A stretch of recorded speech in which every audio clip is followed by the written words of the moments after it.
about this. This is a sacrifice DM's willing to make. That's good to know. Mm-hmm. Well, I mean, don't worry. I was while I was listening to music in the background, I was increasing encounter ratios. Nothing like a good fight, or a good AMV of violence to get you in the mood for killing your players. Welcome back, everyone. We have missed you. Hello, hello. So before we start session, quick announcement as a reminder. Next Sunday and Monday, I won't be streaming. I won't be running a D&D session because I will be out of town. So the party will be either safe or in suspense, depending on today's situation. So yeah, just a quick reminder. We will still be, of course, uploading videos onto the VOD channel.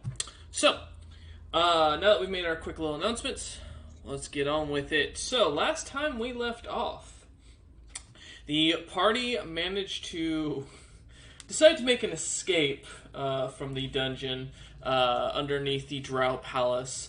After some slight realizations, a gift from a friend, and a full invasion that even Bastion would have been ashamed to leave behind, the party decided to escape on their Zeppelin and head towards the Crimson City dungeon.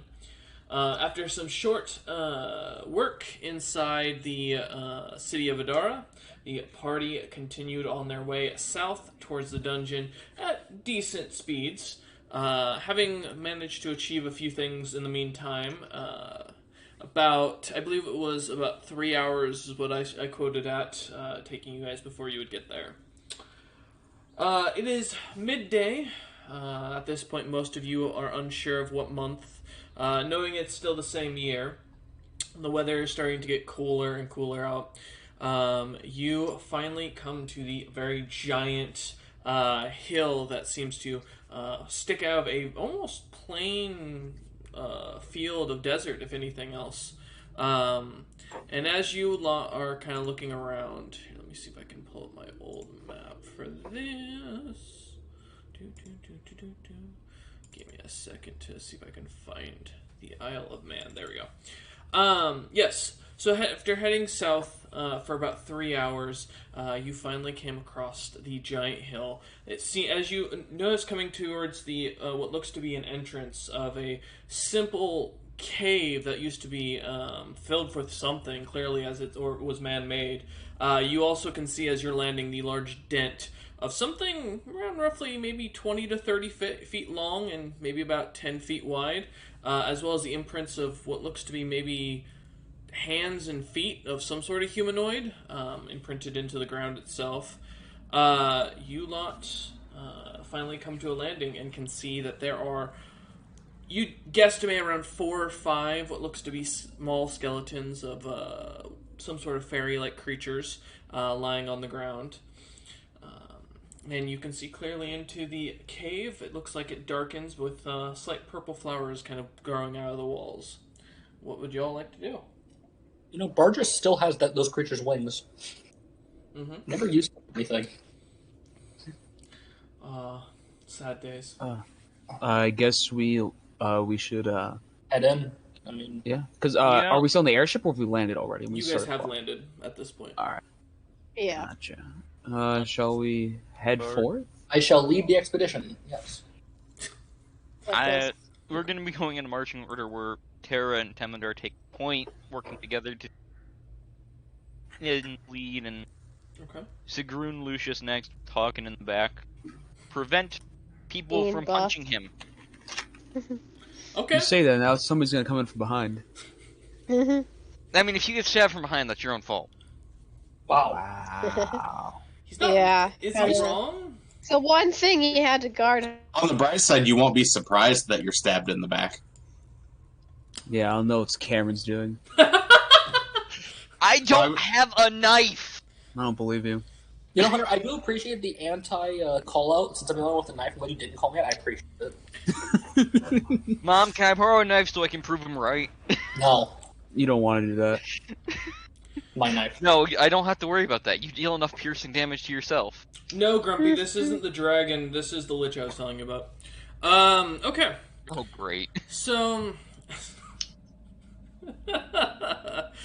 As you guys come to land, the midday sun kind of hitting down on the backs of your necks. The cooler weather kind of causing a slight chill for everyone, minus Sigrun, who's typically more accustomed to this weather. So yeah, as you lot come to the entrance to the cave, looking in, Sigrun, are you in your growth version, or are you staying normal sized? If this is only we are a 10-foot tall cave. Yeah, I was gonna say, going into the cave until she knows the dimensions, she's probably going in her normal size. Okay, wanted to make sure. And then, if we get to like a big cavern, she might enlarge. But as of right now, she's at her normal, like whatever fucking her normal height is. I forgot. It's been 8 so feet long. tall. Yeah, 8'3" height. Yeah. As you So she's barely scraped like at the ceiling. Okay. And I assume you're gonna shrink down the Zeppelin and not leave it outside? Yes. Yeah, well, if we can, if She's still injured, isn't she?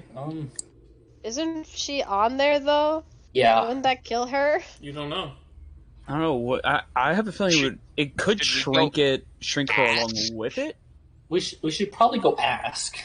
Should we wake her up and ask? Sigrun, go ask if we shrink the Sigrun, ship I if think it'll you should hurt do her. that. Okay. Okay, I'll go. Alright, so I... as Sigrun, as you climb up onto the boat and the rest of the party gets a chance to look around, you definitely can tell there was a scuffle out here at some point. You can see a few other footprints. And as you're kind of looking around, you can see the signs showing of dried blood in the dirt.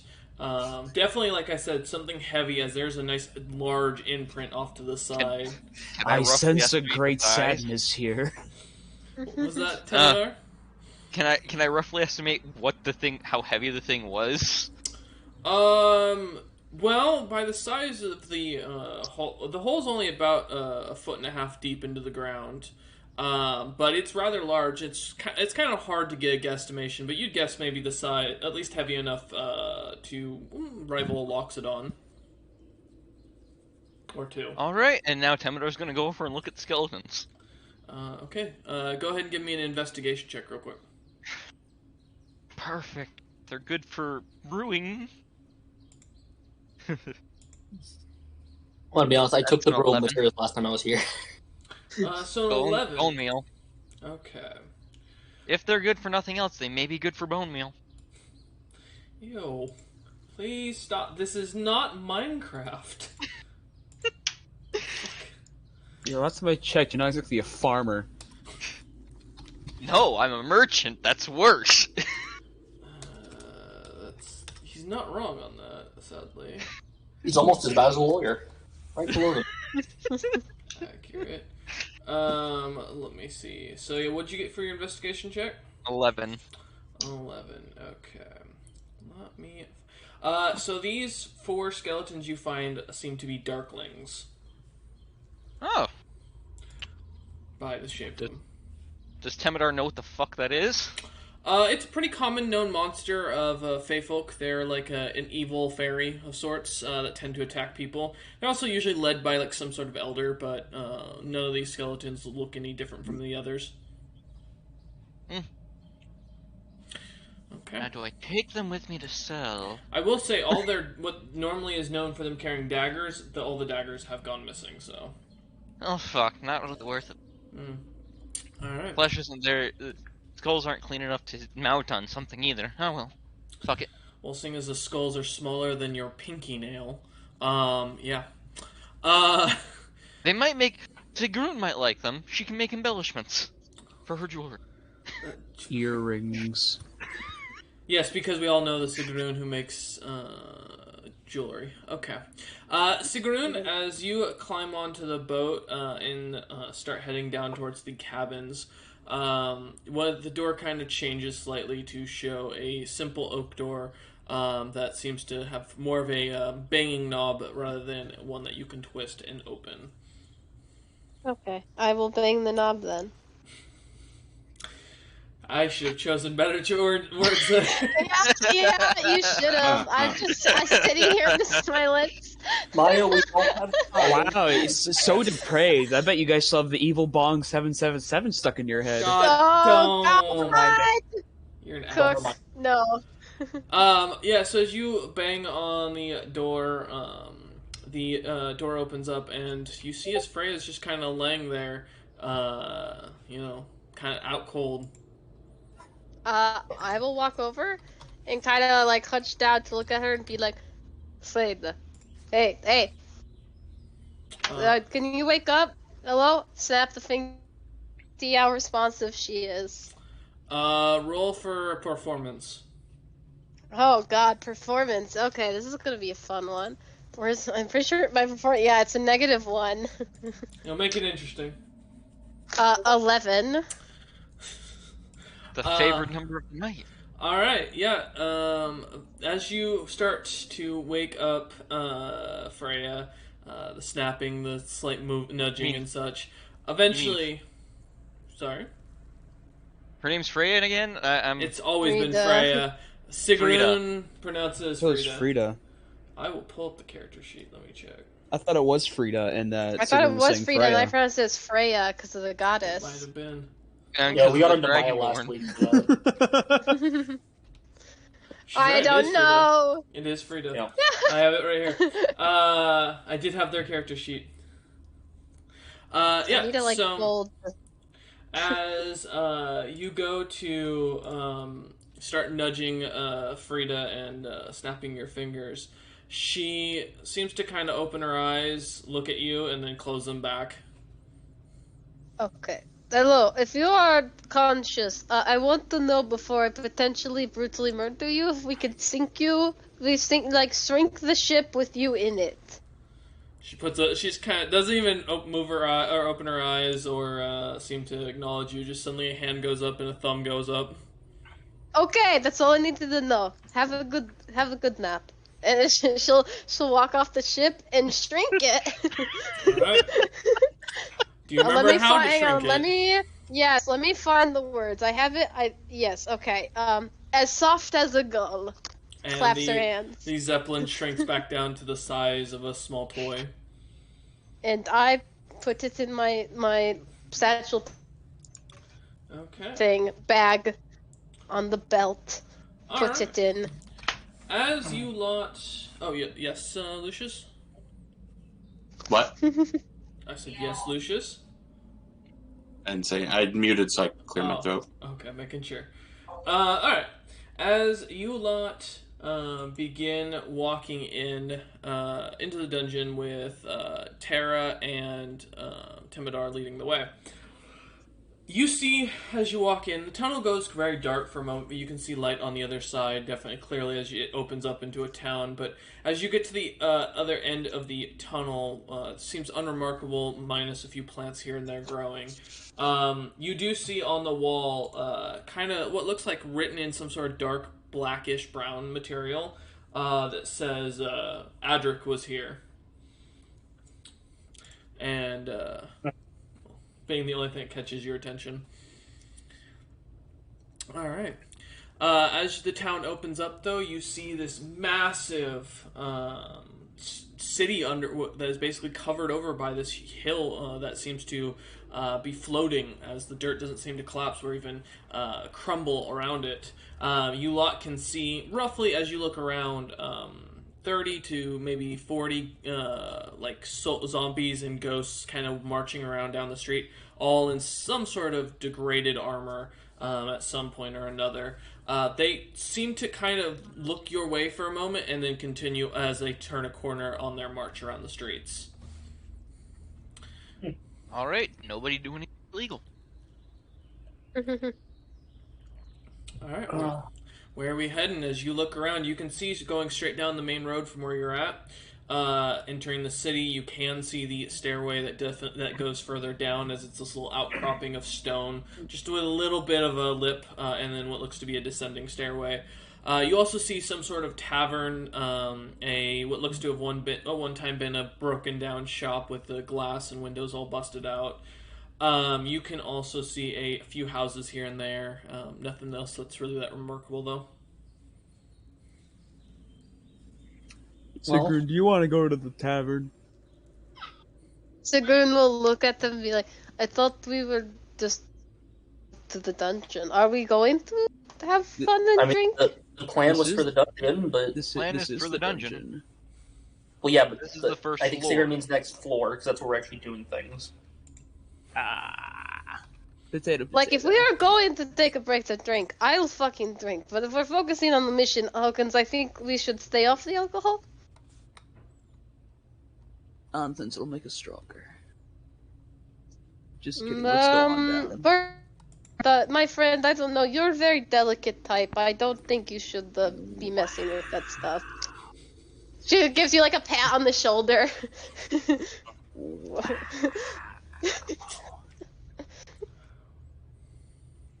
I've just been insulted by a big boar lady. Is she wrong?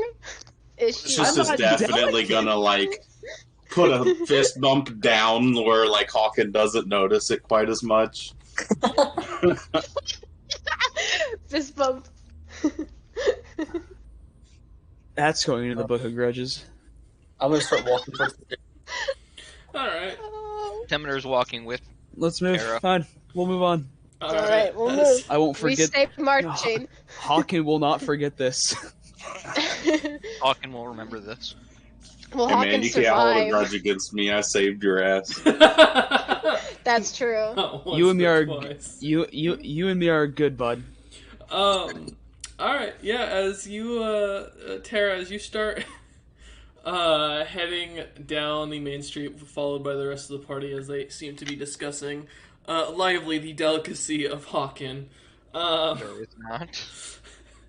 The skeletons, zombies, and ghosts seem to kind of eye you lot up as you walk through, but none seem to stop. Eventually, as you get close to the stairway, passing by the store that's definitely broken down, it looks like it had been set on fire from the inside. Nothing seems that interesting or remarkable from the outside looking in. Shelves shattered everywhere, glass broken. You also get close enough to see the tavern is empty at this point. Looking around, you can see bottles on the wall still that are half empty, but it doesn't seem like anybody's been in there for a while based on the spider webs that you guys can see and the thick layer of dust. As you come to the stair, you hear in very, very rough common, "Stop!" Huh?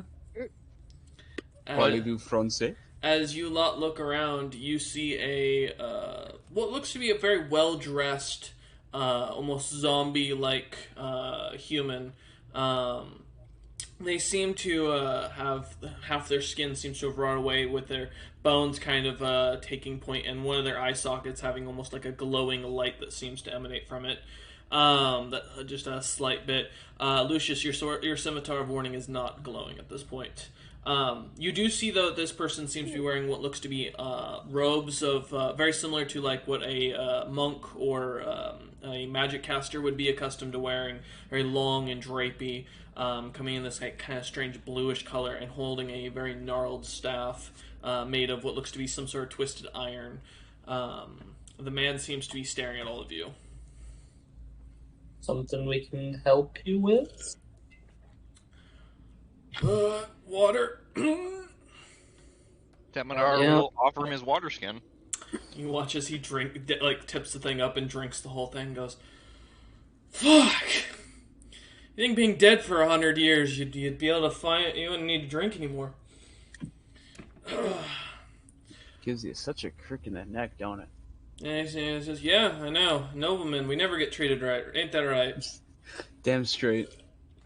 Oh, God. Ben, he looks at Hawken and looks at the rest of you and goes, "See you a Windsor, a cat, 2 cats, a boar, and a really tall man walk into a bar." Well, No, we decided not didn't to walk go into to the the bar. bar. Yeah. He just kind of looks at you like, "Hey, you're funny. So were the last adventures. One of them got eaten by a mind flare." Oh, So what a shame. Yeah. Also, ended up giving one of the most powerful magic staffs to a bunch of idiots. To Drow that ran out of here after apparently shanking him due to the failures of someone. Ah, it's that guy! Yeah, I say there- out of character. There was a lich that worked at the shop, but he apparently moved. So I've taken up residency here now. I'm one of his servants. I get not by choice. I promise you that. Mm-hmm. Are you doubting me, young man or woman? Or I'm gonna be you honest. you had my gender correct the first time. And Woman? no, I'm not doubting you. Okay. No, man. Oh. I- Man, look. Are you sure? It's really hard to tell with you cat folk. I'm pretty sure my son's a man. I'll get back to you on that. Did you fuck a cat? As he looks at Tara. Adopted. Ah, makes more sense. How would that's something to study later. Yeah, I guess I'm in charge here. I'm gonna be honest, y'all walked into here, didn't announce yourselves, and just is there something I can do for you, Lon? Are you looking for something? We're going to clear the dungeon. Yeah, the lower floors. Oh. Alright, have fun. He turns off and walks away. Alright, cool. Thank See ya. you. Have Thanks, a good bye. afterlife. There's no good and there's no after. Can't eat, then can't have a get bad laid. life. The Well, things if I you can't get the do. really cool ring, it will solve your problems. It did for me. He kind of turns for a second, looks at Sigrun. Somehow I feel like you're dumb as rocks. When he looks Sigrun up and down. Don't insult rocks like that. I can do that, and I can write some letters, so I feel like rocks can't do that. Unless rock golems. You'd be surprised. I mean, try I asking your Earth sure Elemental could. next time. Don't you insult Rocky. Maybe. Oh, you're fucked. Alright, well, when y'all die, just know I'll raise you up to serve along the army. There's, I couldn't get any, there was nothing left of the last three that showed up here. By the way, piece of advice, don't fall into holes. Don't Okay. make Noted. holes either. I highly recommend that. Oh, Denzel, right? I also recommend avoiding decapitation. That seems to happen a lot. Also, insulting cool, huh? insulting a god. Another piece of advice. He just kind of starts going on as he walks off. Shocking. memories. Miracle. I feel didn't do like- any of those things. The people who came here before were not really prepared. If they You were can doing say those that again. Look, I feel like the people who came here before weren't really prepared. Dumb as rocks. Sounds like they weren't thinking very well either. Look, I just want to put it out there. Barge was very pretty. I had like 8 magic items. The other 2 were not. Denzel Confirmed. Give me a frickin' so break. many fucking potions. Yeah. I will say, as you guys look down, you can see there were definitely signs of battle on the stairs. It looks like you can see blood nicker. So, do you guys continue on, or are you going to explore? Mother, a I bit? think it'd be better to have a stealthy here. Yeah. I'll flip my hood up and start walking forward. Okay, stealthy, I guess. I will also- Amador's gonna stealth. stealth up too to walk along with. I know I'm behind them, but I'll And, also stealth. Look like you better than that. What's up, DM, Lucius? Did the bear stay in the ship? Yes. Okay. Yeah, Cuddles is 20 not with you. I'm DM, also I'm going to try to stealth. Okay. So 20 I'm for also- Tara. 20 for Tara. We've got 24 18. from Commodore, 18 from Lucius, 14 from Sigrun. That's impressive for a disadvantage. I'm also going I rolled to an 18 stealth. and a 19. Gotcha. Nice. 25. 25. I'm gonna hope Okay. you guys just let kind of me and Cameron just walk ahead a bit first. yeah. Yeah, but I'm gonna Still stay. staying behind, but I'm still gonna stay stealth in the back because I don't want to get found out. That's fine. That 25 is nice. Okay. So, I take it Tara and Temidar are gonna go a little ahead of the party. Yep. Okay. Thinking about what? 15 feet? That works. 20? 20. Okay. 20. Alright, so as you two head down first, kind of going around the staircase, it kind of loops in a big U. And as you finally come to the bottom, you can definitely see signs of battle. You can see what looks to be blood, a couple of mind flare corpses that have been rotting for quite a while. You do see a small little, what looks to be some sort of like dent where something was buried at some point. Dig up his corpse. I said buried at No. some No. point. You do see a couple drow corpses that have definitely started to rot, and the skin and muscles have started to sink in. But yeah, and you can also, as you look around, you see this massive open up floor that, the roof being up almost 60 feet up off the ground. You guys can see pretty much to the next stairway, where you can see 2 towers heading down, and then a stairway that headed down. Off to the right, you can see a church, and to the left, you can see a small market. What the church clearly looks like it's been a little busted, as the single tower that's there kind of has fallen over. It looks like most of the windows got blown out. And from this kind of angle, Terra and Temidar, you can see that the doors definitely got blown off their hinges with something very powerful or had a lot of force to them, like someone like as if they were running a battering ram against it. And you can see what looks like corpses on the stairs. I would say, if I wasn't mistaken, Hunter got thrown through a wall in that church. You can't see that side. Temidar's gonna whisper to Terra and be like, "I think that's where someone pissed off. Just a hunch." Who knows? As we'll kind of keep walking, see if there's anything on this floor left. Yeah, summon the party to follow you now. Temidar will give a signal up the stairwell and catch back up with Terra. Okay. Alright. Alright. Sigrun, Lucius, and Hawken, as you head down, you see very much the same thing pretty easily. As you lot start heading down, head down the main road. It's eerily quiet. Passing by the road that splits off to go down to the church, you can see about 4 bodies that look like they're pretty charred and beaten up. You can also see the church that I mentioned earlier definitely does have a massive hole in the side of it. That's the size of about roughly a Goliath, you'd guess, or something of that, design.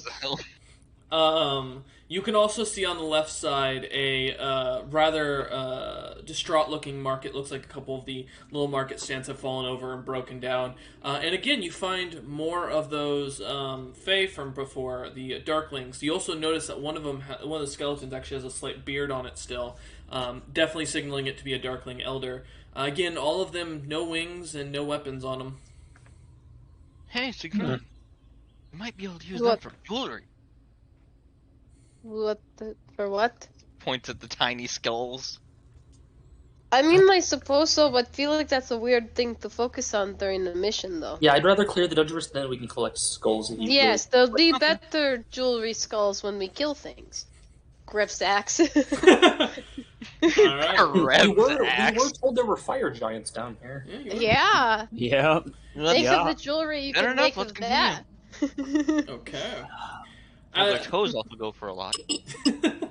As you guys continue heading down the main street, not really deep. Most of the houses at this point look like they've been abandoned quite a long time. Pans, pots, most dusty, and some of the doors being ragged, roofs falling in, and all that. It's very eerily quiet throughout this. All you're really hearing is your own footsteps at this point. Not even hearing above now that you realize it, as it's almost like those stairways are granted with a silencing spell. As you lot head back, or continue down the main road, you come to the 2 castle towers, where the smell is just rank. The obvious scent of death and sewage and poison in the air is just nasty everywhere. I would have kept a hold of that damn mixture I made back in the Islands. As you lot look in front of you, you see 2 what looks to be trolls of some sort, where their skin and flesh are rotting, and some sort of demonic-looking monkey dog creature that seems to have been decapitated. Oh yeah, one of the story with 1 HP, isn't it? Well, yeah, the one that you guys let get away. Yep. It escaped with 1 health and it couldn't heal. Nope.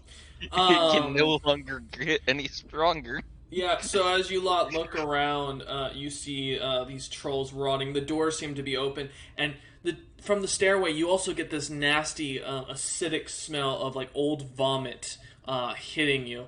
You also all can clearly see that within down the stairway, what looks to be some sort of black ichor, at like the end of the stairway before it turns to the right and then turns again to the next floor, is a bunch of shiny, like yellow-like materials. Does it look like gold? It's shiny and yellow from this distance, as you guys are at the top of the stairway still. Stay away from my gold vomit. I'm gonna That make is rightful property of Azul. You should have come back and claimed it. What's up, Tara? I'm making my way down. Okay. Down. Temidar following beside. Are you guys stopping the rest of the party at the top of the stairs again? Yep, staying stealthy. Okay. Alright. If you hear screams, come running. That's a fair Fair point. Oh no. Let me. Okay. Give me a perception check, Temidar and Terra. I'm bad at these. I'm not bad. That's 17. Okay. Nice. With a 17, and then That's a 14. Wow, Terra's. I'm glad we went Temidar. backwards from where we were supposed to go. As My both passive of is a you 15. turn the corner, you hear, or you suddenly see a giant floating purple orb with strange, like, tentacles coming out of its head, little eyeballs at the ends of them, and while there is a dead-looking, armored humanoid off to one corner, you can definitely see the other one is still standing, and as soon as you lot kind of turn that corner and see this, suddenly the beholder whispers something strangely in deep speech. Do any of you speak deep speech for Temidar or Terra? I do not. Let me double check. I don't think. It's a weird Nope, I language. speak Abyssal and Primordial. Yeah, no, I speak Infernal and Dwarvish. Okay. Then everyone please roll initiative. Yeah, I'll, Oh boy. Temedar's gonna let off a signal of get the fuck down here, it spotted us. 16. 16 from Lucius. God damn it, From Hawken. 14. 14 That from was good. Temidar. Terra, 14. And Sigrun? 6.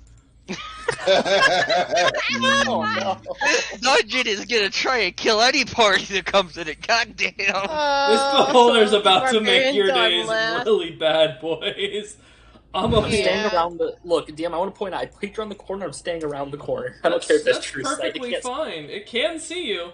Temidar would be staying beside, so same deal.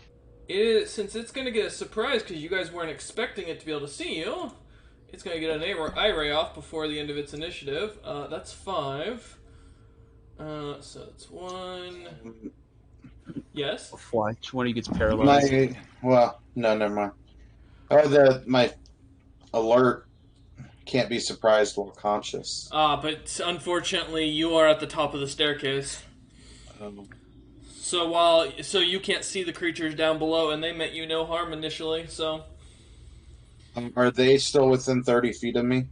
no, they would be around 50 feet because they have to go down. Okay. Yeah. So I need a strength save from both Temidar and Terra. Oh boy, plus Perfect. 0. I will say, just so you know, this beholder got to level up for helping kill 3 adventurers. And he had 19 minutes. 25. 25 and 19. Terra, you fail. Temidar, you succeed. What a Terra, 19. you get shoved into a wall, into the wall, slamming into it, and you are technically considered prone now. I'll be honest, with a true sight thing that can always see me, I think I'm the least useful in this fight. It's fine if I sit here and get stuck. The good thing is, I think this is perfectly okay. that is the end of that beholder's turn. The humanoid doesn't seem to understand what the fuck's going on and looks very confused by the fact that it just heard a noise and sees nothing. Okay. Lucius, though, as you all hear, Terra slams into a wall, causing the entire staircase to kind of shake even slightly from the impact. And you can hear as the bricks kind of fall down as Terra hits the ground. You all hear this. Lucius, you are up. What would you like to do? Let me think. Okay. I am going to dash down the stairs. Okay. How far is your dash distance? It's twice the walking speed. 30 right? feet, so 60 feet? So 60 feet, yeah. Okay. So as you come running around, you come around the corner, pushing past Temidar, and you see this massive beholder that almost seems to, well, purplish in color. Its eyes seems to glow with a strangest gold coloring, and then the very normal-looking humanoid in plate standing beside it. You are at the mid-stairs. The enemy is 10 feet from you for the champion. The beholder is 20 feet in front of you. Is the beholder considered a fiend? No, they are an aberration. Okay. Mm-hmm. And I will just be ready to fight. I Okay. don't have any bonus actions that'll do much right now. Okay, not a problem. Alright, Temidar, you are up. How well known are beholders? Right Not off very. hand? So I would have only probably heard rumors of what they could do, and I'm not going to put stock into that. Oh.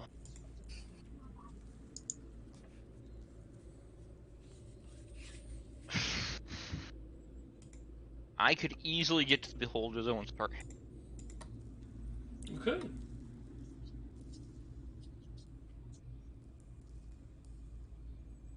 Well, I will. Well, I guess it's time to try to rush the Beholder.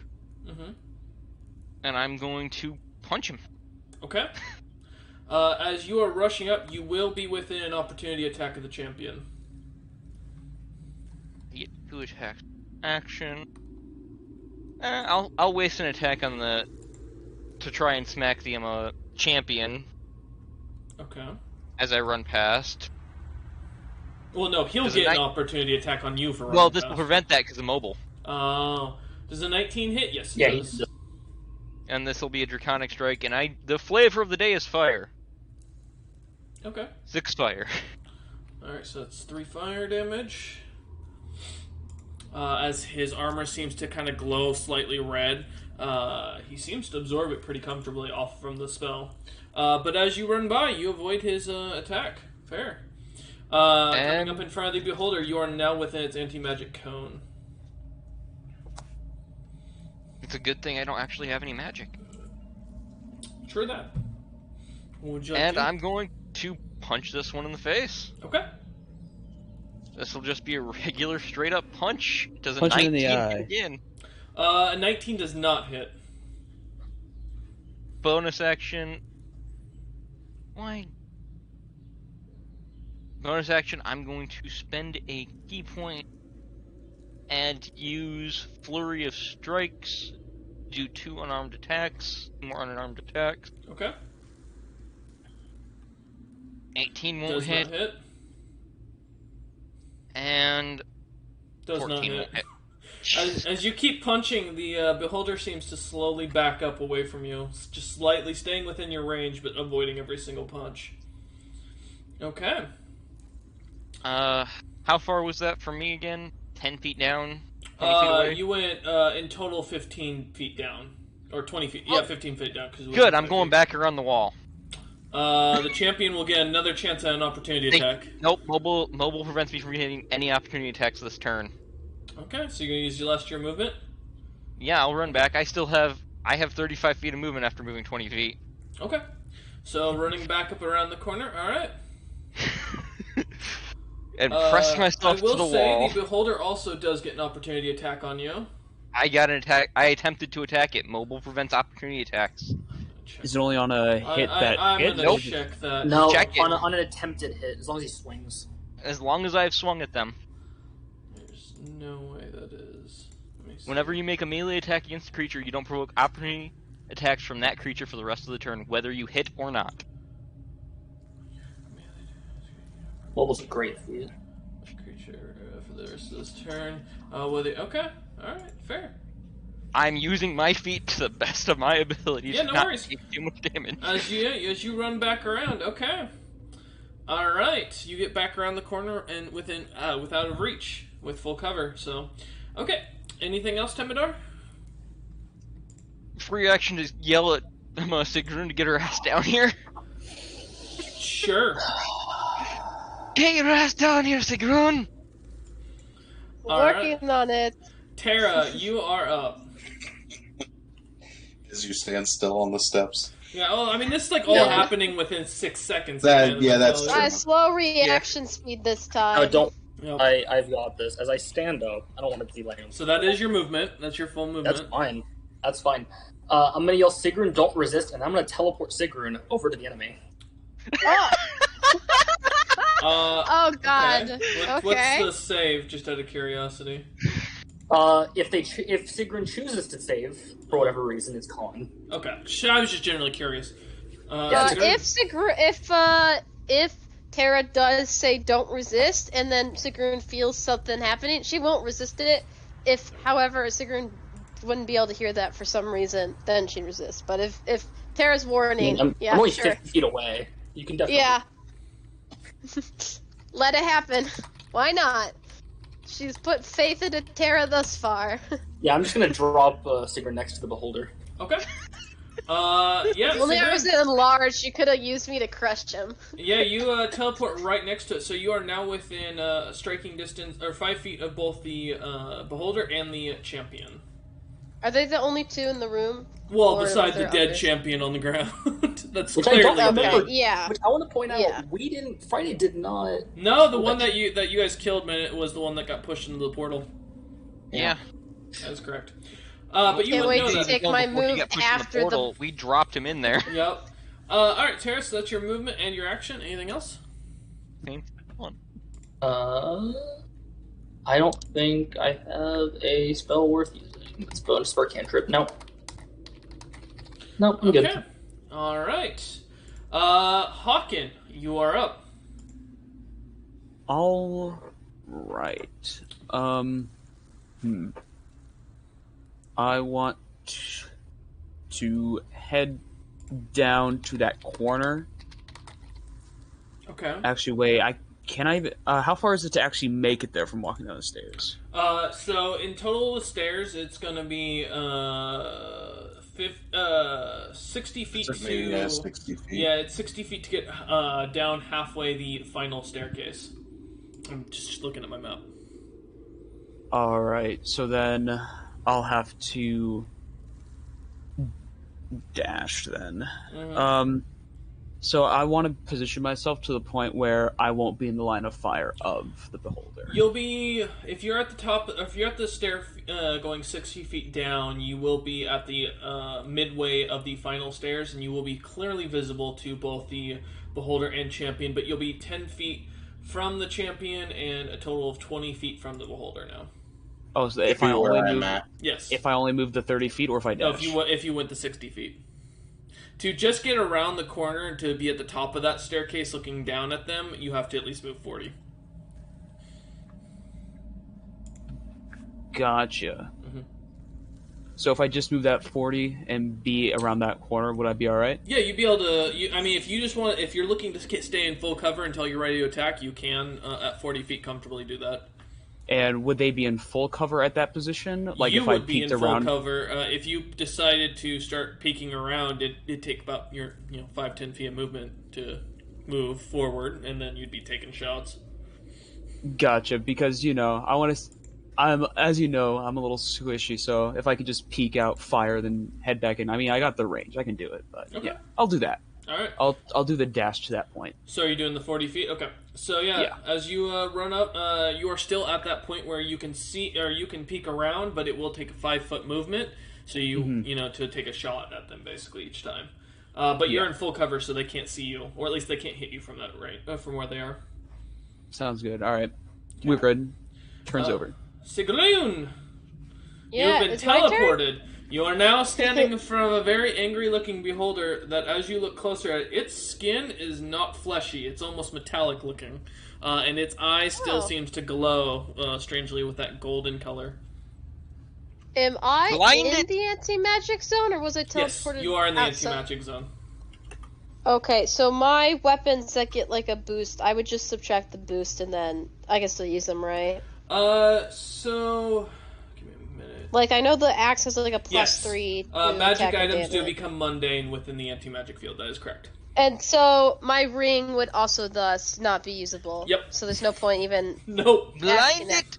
Okay. It's just a straight-up I- fist fight. Shall rage for my bonus action, of course. Okay. I see the big eye in front of me, and I'm gonna go for the big eye in front of me. All right. Let me The just. squishy part! I will because I might as well, I'll reckless for advantage. Okay. Because why not? I'm already in the middle of it. I've got no choice now. True. So this would be a +8 to hit. All right. First one, second. That's much better. That will be do the quick math right here. A 26 to hit. That hits. All right. And then, do you want me to roll damage first or second attack first, or Up to you. either or? I'll do the second attack first, just for sake of Okay. ease. First roll, second roll. Almost got a nat 20. That's a 27 to hit. That also hits, yeah. Jesus. All right. Roll my damage. Crit Yeah, that's build. without the bonus. That means I only get a +6 damage with that. Yeah. Fuck. And I don't get the enlarged boost. That sucks. Okay. Yeah, not only that, I don't think I don't know if you can activate your radiant. I'm pretty sure, does it? Nope. The subclass doesn't work? Alright. If it's a subclass thing, just know magic does not work in that case. My divine thing, I don't know if that counts Is as it? magic. What do you mean by probably. divine thing? The thing that allows me to add divine damage. I'll find the exact thing. Divine Fury while you're raging. The first hand a creature you hit on each of your turns with a weapon attack takes 1d6 plus 3 necrotic or radiant damage. I don't know if that counts as magic. Yeah, technically. that would be magic. It's still divine. Okay. Yeah, it's still magic. So I just magic. won't filter that in. Mm-hmm. And then, because it's with advantage, I do, however, still get my sneak attack, which is nice. And that is, let me check, because it's just 6. So let me make sure I'm doing the math right, because I gotta change, so it's 6 plus the 1d6. Okay. Oh, wait, hang on. Raging adds a damage bonus, let me check. Plus 2. Okay, so it's a 8 plus 8. Okay, that's for the first attack. Okay. All slashing, no radiant stuff this time. Okay. And then I'll roll for the second one. Just be the 1d10 plus the 8. Okay. Bam. So yeah, as you slash into this creature, managing to cut into its sides, and you watch as this greenish blood starts leaking out. But it feels like you're cutting into like a hard metal as you're slamming into this. Not making many dents or even a very deep cut. It just seems to be very shallow. I'm sure Sigrun can sense that, like, her magical divine, like, powers currently. Yep. Because she did not feel that oomph she usually feels, which is not ideal. Nope. And the beholder is now up. Unless you have anything else you'd like to do. Double checking that. I don't believe I do. I believe that shall be all. Okay. The beholder is actually going to go ahead and start using its magic its eye rays on you for its action. Nice. Since it's not moving, it gets 2. Another 5. I need a strength saving throw. Yes. What's up? Oh, never mind. It's a saving throw thing. Never mind. Yeah, Reckless, it only gets advantage on actual attacks. Yeah. That's why I was okay to Reckless with the Beholder. Doesn't Okay. You said a strength saving throw, anti-magic correct? work against their own race as well? It does, but it doesn't work against its eye rays. Go ahead, sorry, Sigrun. It was a strength save, Yes. correct? Just to clarify. Yes. Okay. Let me double check something. I do get advantage in strength checks and saving throws. So first roll, that's a decent roll. Second roll, not any better. Let's see. That is a that is not the right math. Excuse me, calculator. Okay, 26 to save. Yeah, that saves. You're far from good there. You don't even have to worry about it. Yep. No, you feel He as like a shrugged it slight off. force kind of pushes onto you, and Wait, it's- hang on. It's the ring's disabled. That's affecting my strength score. I'll still succeed. I should, but I just realized I should probably toggle that off. Okay. Because it gives me the strength bonus. Okay. Well, don't worry. You now get to make a wisdom saving throw. Okay, hang on. It's date. Why is it giving me a? Is it the at? Hang on. I gotta like unequip everything right now. It's giving me fucking bonuses. Okay. There you go. I have my normal strength. Anyway, you said wisdom, Yes, correct? wisdom saving throw, correct. Alright. This is one I don't get advantage on, which is not great. Oh, it's very not That's great. a decent one. That's a 16. That's a fail. Say. Well, hang on. Uh-huh. I think I have a thing. If you fail a saving throw while you're raging, you can re-roll it. You must use the new roll. You can use this ability only once per rage. It's a wisdom save. I don't like this. I'm gonna re-roll. I'm gonna tell you now before you do it, Maya. I failed at 19. I feel not. Well, I that can. was I can for, do it. the I strength can check. make the. I can make the save. I'm pretty. Okay. I'm pretty confident if I roll. Let me see your wisdom save again, then. No, it's a 5. I for sure failed this one. Yeah, so, Sigrun, you're charmed for an hour. Nice. I vibe with the beholder, guys. Yeah, so you can't Wait, harm... can you be charmed while raging? Yes, you still can be Okay. charmed. You are no longer raging. That's the good thing, because it would kick you out of your rage. Okay. So it does kick me out of my rage. Which means when I rage again, you guys knock me out of the charm, I get my thing back. Yeah. Thanks. So you can't attack the beholder, or harm it in any way with any effects or anything. It also has advantage against any ability checks to interact socially with you. But since it used both of its actions, it is the end of its turn. Okay. The champion, however, has no problem turning and swinging on you like mad. For ignoring him, and because of the fact that you are just kind of standing there. So that'll be 6 attacks he's gonna make. Blood Doesn't Curse that of the kick- Eyeless. Oh, you okay? Oh, And thanks. I'm going to also amplify it. Okay. Let me. So I have to take 1d6 of necrotic damage. Go, 5. Go, Lucius, go. Lucius said let's save the party. And if I get damaged during Find charm, the does that button. immediately end charm, or No. just give me a reroll? You get a reroll. I'll check it here in a minute. I remember it does something. What's up, Lucius? So what is this? What do you need from this guy? I'm looking for it on the sheet. No I problem. got really lost for a second. It is. Okay, since I amplified, I take 1d6 off of his attack roll every attack of its turn. So is that his just damage, or is that his hit to hit? A hit. Okay. And then I roll separately for each attacks. Okay. All right. Well, I'll make all 6 attacks first, so that way we can see. So the first one is a 13, which is a miss auto. 10. 19, so that's Sigrun. 13. 13, yep. What, Sigrun, what's your AC? My AC is 15. Okay. That's a fail. That's a crit. Oh boy. Oh, that's not a confirm, but I assume a 23 hits. Yeah, 23 will hit. Okay, so 1 of 4 so far, that's hit. That fails, so that's 5. And that's a 10. Okay, fuck you.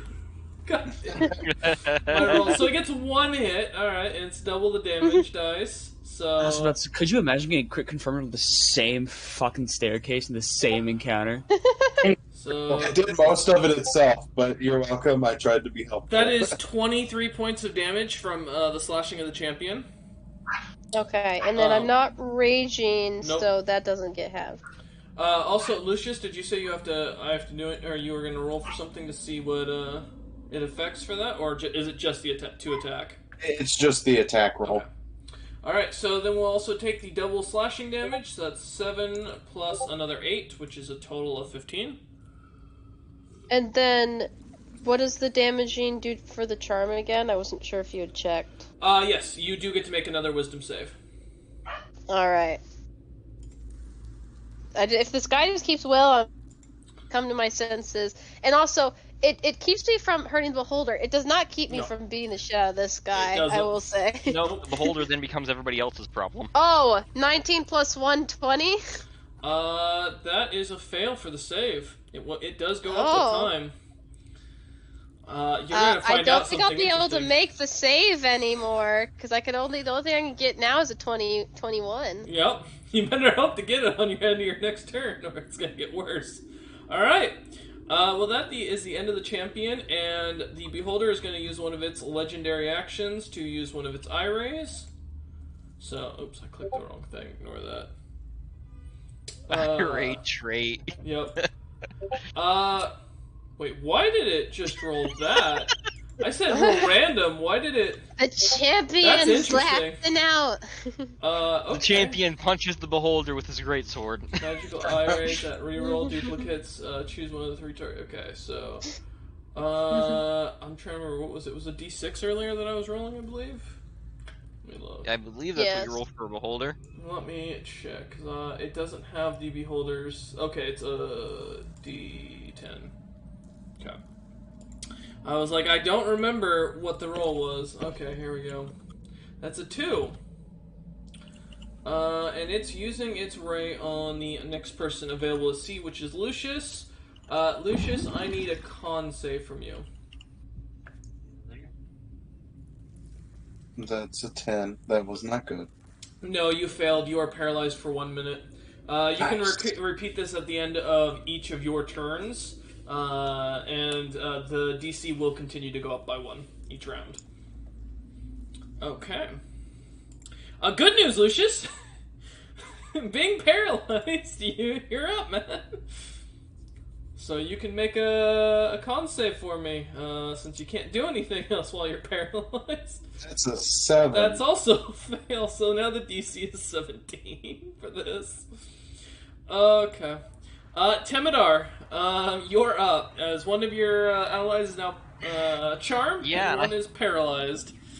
I'm checking things to see. Nope, that won't help. Cheston, are you getting flashbacks right now? No, I found something to send to you. Hold on. Temidar, I guess I have one way of doing this. I actually need to hit the frickin'. I need to hit something. Would I be able to avoid, with my 55 feet of movement, would I be able to avoid passing by the champion to hit the beholder?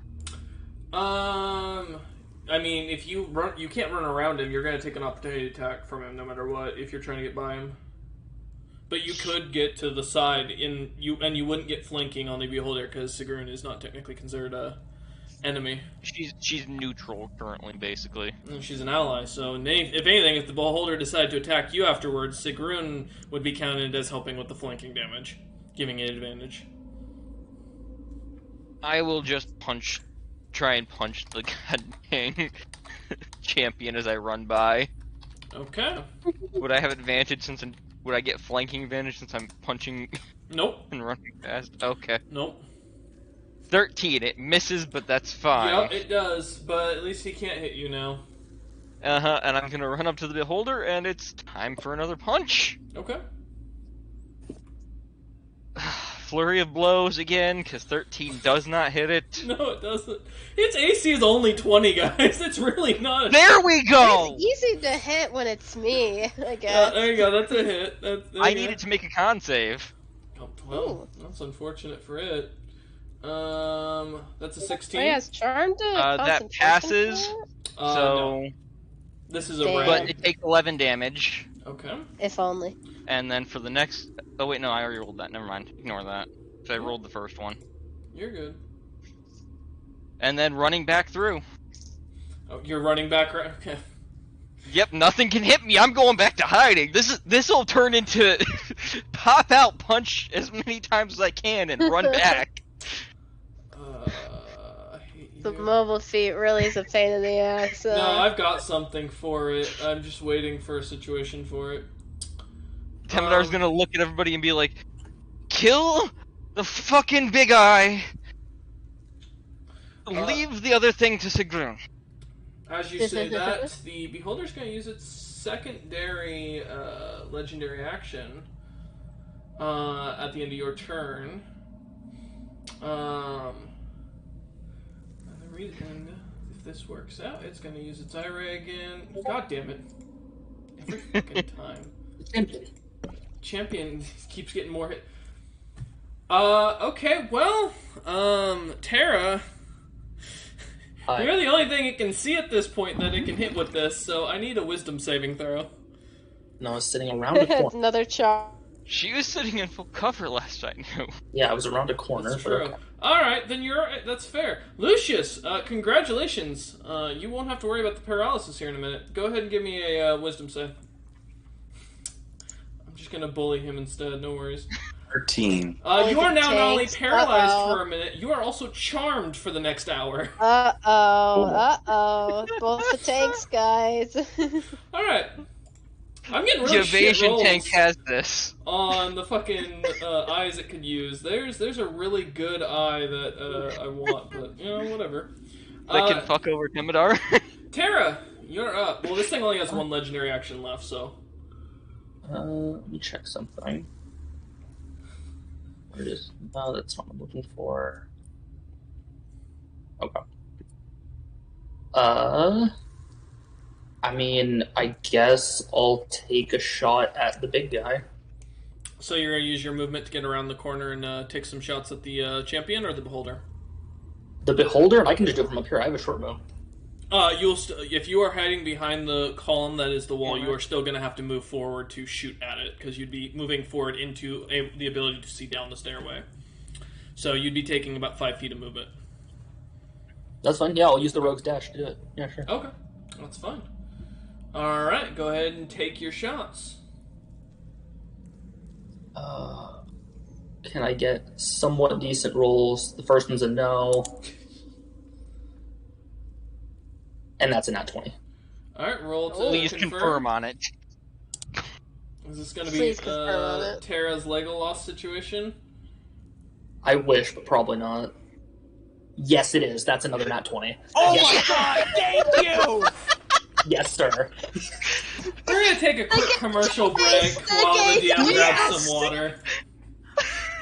I want to say... Face. You're about Mother- to fuck Temidar. Now, hold on, DM. I gotta point out, in 4K Mindy, that is my first crit confirm. Yo. That is my first crit Yo. confirm in 4 campaigns. I say that is Never due. got Okay, it that way. guys. That I've is only ever gotten on the other end. justice for Vasul. This is karma. I'm so glad it's with the Pride Month dice too. It makes it so much fucking better. Maya, it's The a gay dice deliver. Maya. Are you Maya, fucking kidding me? Of Maya, all... No, I can Actual see man it using right fire. now. No, I saw see it too. 28 to hit and then a It's 20. there. I'm serious, it's there. No, I saw it. I can because it pulls up on my encounter list when you guys roll. I I was watched not you do it. expecting Yeah, I was ready to go roll crit damage.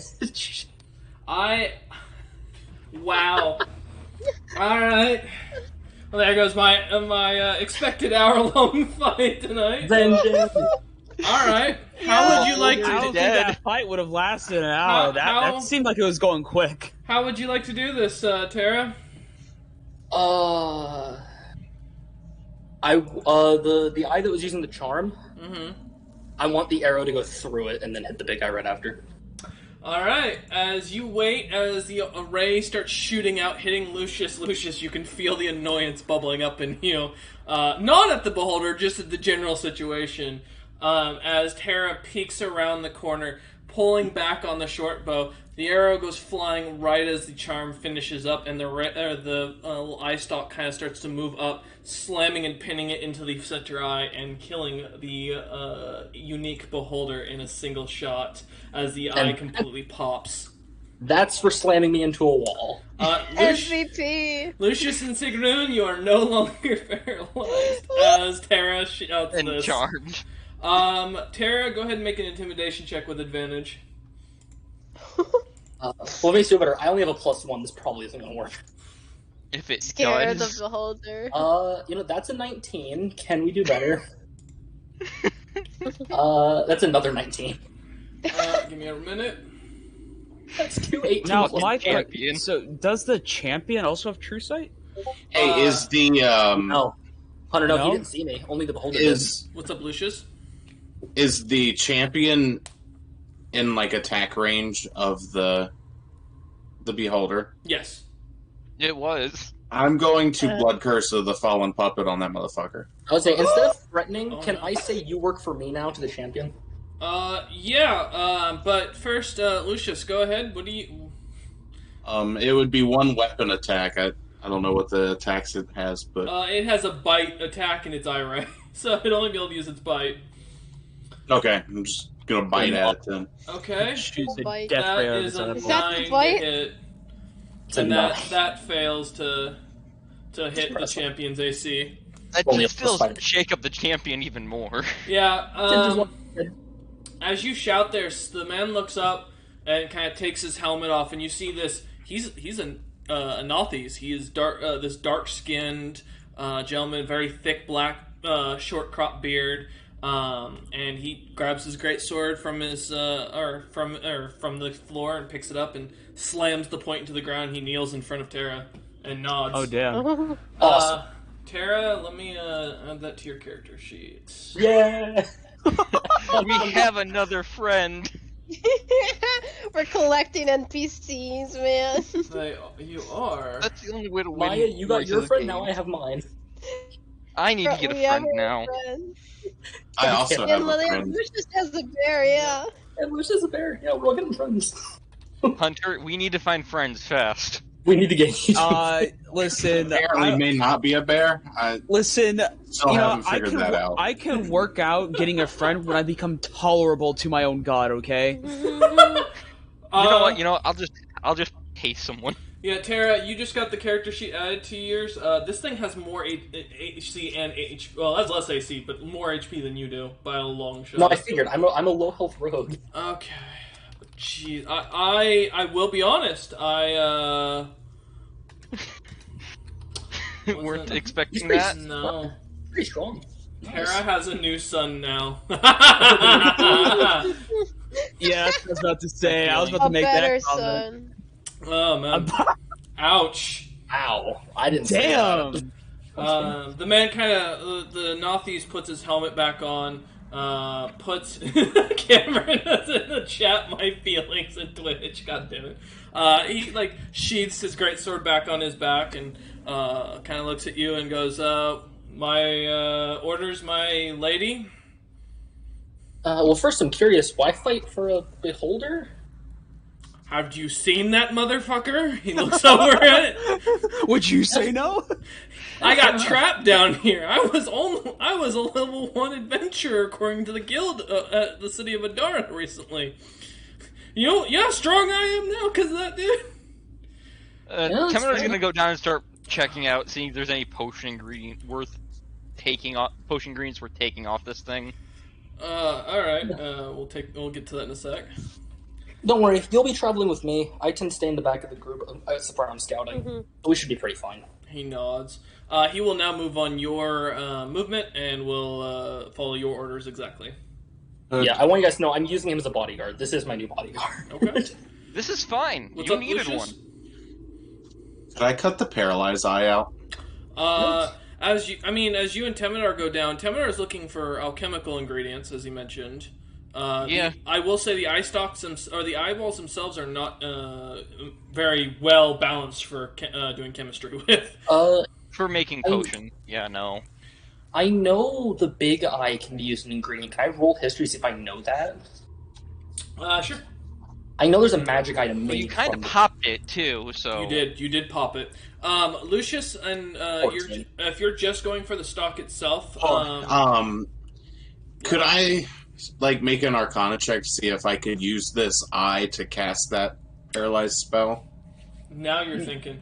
Okay, so yes, go ahead and roll Arcana. Tara, what'd you get for your history check? 14. With a 14, you know that they used to be at one point used. You don't know how, though. You know they were a common ingredient in both magic items as well as potions.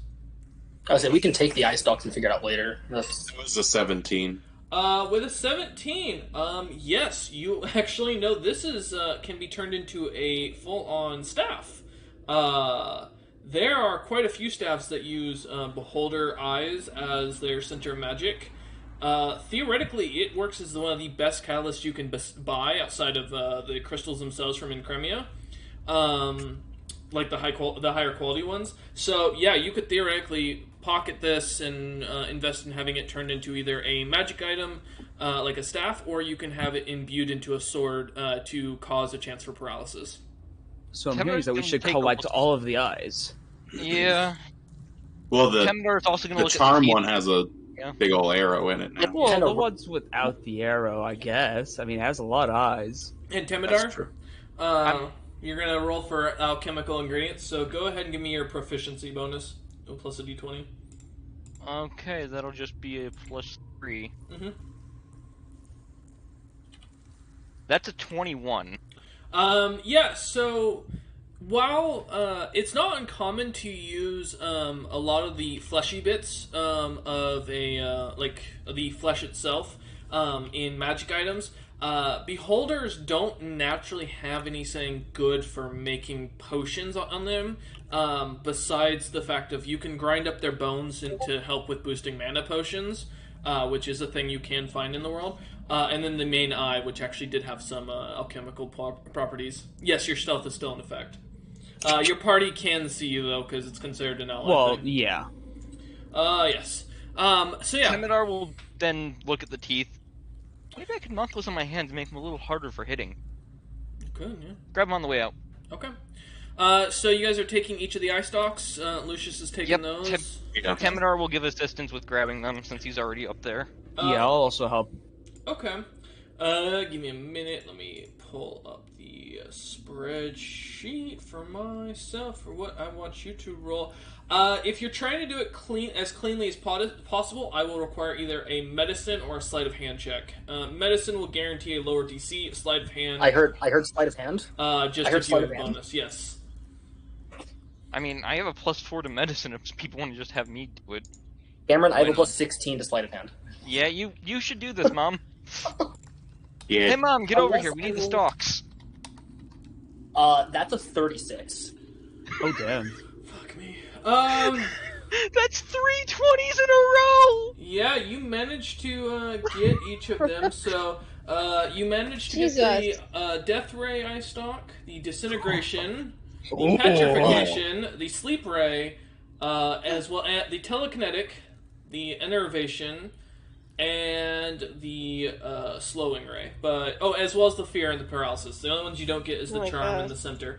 What I'm gonna do is I'm just gonna grab the monster sheet real quick, so that way whoever is gonna keep these stocks, you can go ahead and go through this and add every one but the center eye and the other one as a side item.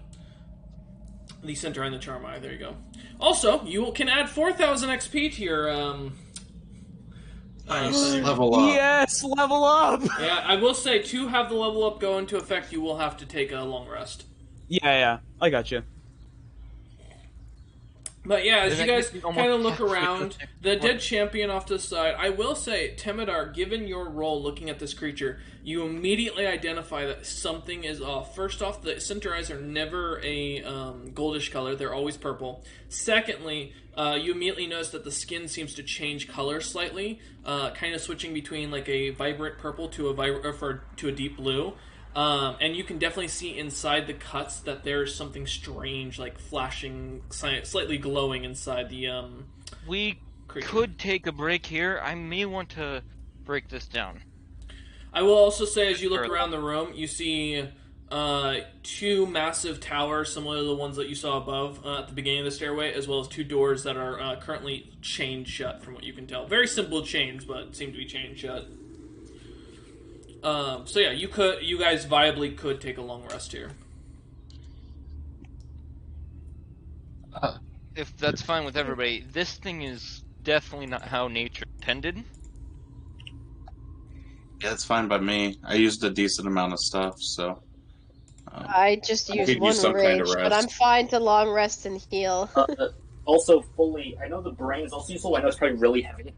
Mm-hmm. Question. Now that we're out of the anti-magic, does my attune stuff automatically Yes. tune back, or Yes, is it it... does. Okay. Yeah. Just checking. It never would have unattuned. You just wouldn't have had the magic abilities. Yeah, I just know I have a rings Mhm. like boost thing, but yeah. Okay, so as you guys sit down to take a long rest, Finally. Anyone want to help with breaking this down? That way I'm not doing it alone. Temedar's looking directly at Hawken, who did basically nothing. Wow. Wait, what am I doing? Basically nothing, huh? Would you mind helping me here, Hawken, with breaking this down? Wow, I feel, I feel like sarcasm was coming out of that. I feel insulted. But I'll help you reluctantly. Oh, His god spites him, so it makes the world spite him. this is why Temedar was sassy that day. It was of no fault of Temedar's. fair. Okay, so as you two, or as everyone kind of sits down, you can go ahead and mark off a long rest. Temedar and Hawkins, so how are you dissecting this thing? Also, are you guys just leaving the other champion's body that was dead prior just left there? Temedar's knows that his mom's gonna check that, so his focus is on why this thing is not how it should be. Okay. Alright, then we'll start with Temedar and Hawkins. So, what are you doing? What are we thinking? You can either dissect it medically or you can rip it apart. Mm-hmm. Well, I'm not good at medicine.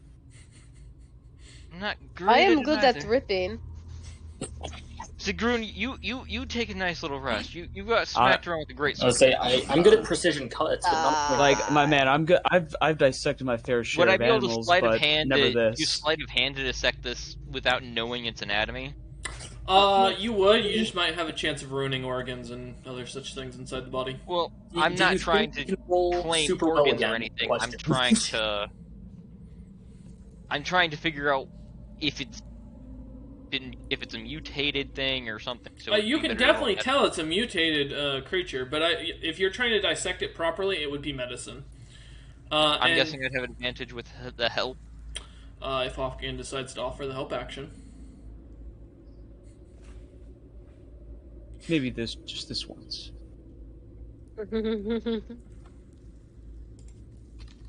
Yeah, that's an 11. Temedar's not great at medicine. Okay.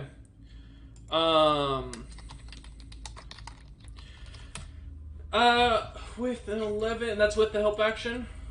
Yep, that's with the advantage. Yeah, as you start kind of chopping into this thing, and it really is more chopping, Temedar begins kind of butchering it like an animal almost, like what you'd expect of someone trying to skin it and take out all the organs. As Temedar continues to cut through, Hawken watching him. Some would argue longingly, others would argue in frustration. World will never know. I know. As you start cutting through it, it's not clean. The lines aren't definitely straight. The skin seems to kind of curl up away, though, pulling off the muscle very cleanly. And as you open it up, you find this strange gold ball in the center of it that seems to be giving off a lot of arcane energy. That's the thing I was thinking about. Alright. I don't have any spells. I don't think anybody here has Identify. Nope. So, Temedar's gonna examine it with the Arcana that he naturally knows. Okay, roll Arcana. 22. He's better with magic. This is not a magical item. This is a creature inside of an egg with magic that was being leached off of and digested by the beholder. Oh, I think I remember what this thing is. Oh shit. Would I know what this creature could be with that Arcana roll? Nope, you have no idea. It's the ball around it. You now suddenly realize it's probably some sort of egg or outer shell, or like general orb of protection. And it seems to just be a straight up gold ball shaped thing. It's very heavy as you start to pick it up, weighing about 75 pounds. Okay, so it weighs about as much as the gear I'm carrying on me already. Mm-hmm. That's... Also, just kind of want to put out there, I'm technically a wizard, and you assumed I don't have Identify. That's kind of... Well, Temidor hasn't kept track of what spells you've learned. I don't know that many, to be fair. Okay, Temidor's gonna look at Mom. Mom, you know magic. Can you identify this thing? I can try. Do you have identify? I do have Identify. Okay.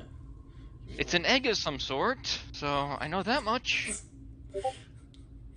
Alright, let me pull up Identify real quick. I assume you're casting Identify on it? Yeah, And not like Legend Lore or something? Okay, want to make sure. I don't have much more. I wish I I did. had to ask. So Wish it is a magically imbued creature. As far as its properties, it's just raw magic you're sensing off of it. It's not casting any spells or anything like that. As it is a creature, you don't know how to use it. It does not require attunement, and it has no charges. You do realize it does have a spell affecting it. It seems to have a petrification spell affecting it that is starting to wane now that it's out of sight or outside of the stomach of the beholder. And as far as it goes, this item was definitely created by a spell. You do learn that it was created by a wish spell. Yeah. I'll carry this for now, and we'll see what happens. But I'll tell him, yeah, there's a I prefer to petrification carry it, spell. Mom. It was created by magic, and the petrification spell is going away, so it's probably gonna hatch. Yeah, can I carry it then? I mean, if we get in another fight and someone tries to punch you, and you're gonna be in the front, do you want to carry it? Fair enough. Just a thought. Temidor's gonna go back to the beholder that he's now butchered open and collect the bones and teeth, because those will at least sell for parts, basically. Yeah, as you start pulling out, you can add 52 bones and 265 or 267 teeth. And there's some room in the bag of holding if those will fit. The bones in total weigh roughly about 100 pounds. The teeth weigh a little less than 6. Yep. The teeth will go in. The 52 bones he can put in the pack. Okay. All right. And How many teeth? Alright. 216? 267. So who's going to be carrying the eye stalks? Do we just want Lucius? Are you going to carry them? Sigrun has the Sigrun, are carrying you carrying them? capacity. So if you ask Sigrun to carry it, yeah, she'll carry him. Yeah, I could carry him as well.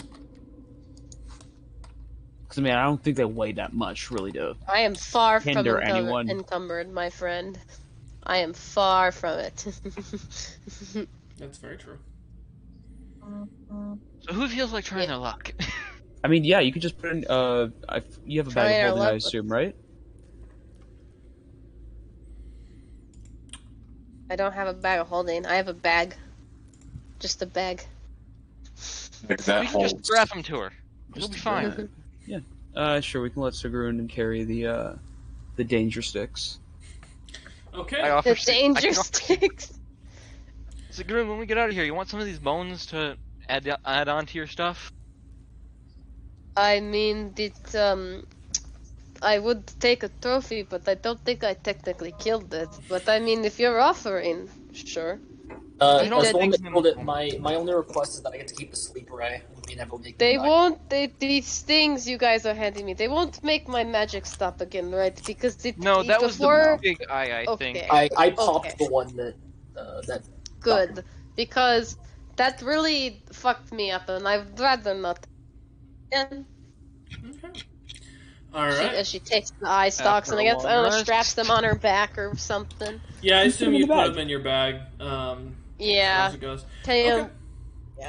And as far as it goes, so you guys will get your full long rest. So kind of relaxing for a few hours, 8 hours to be precise.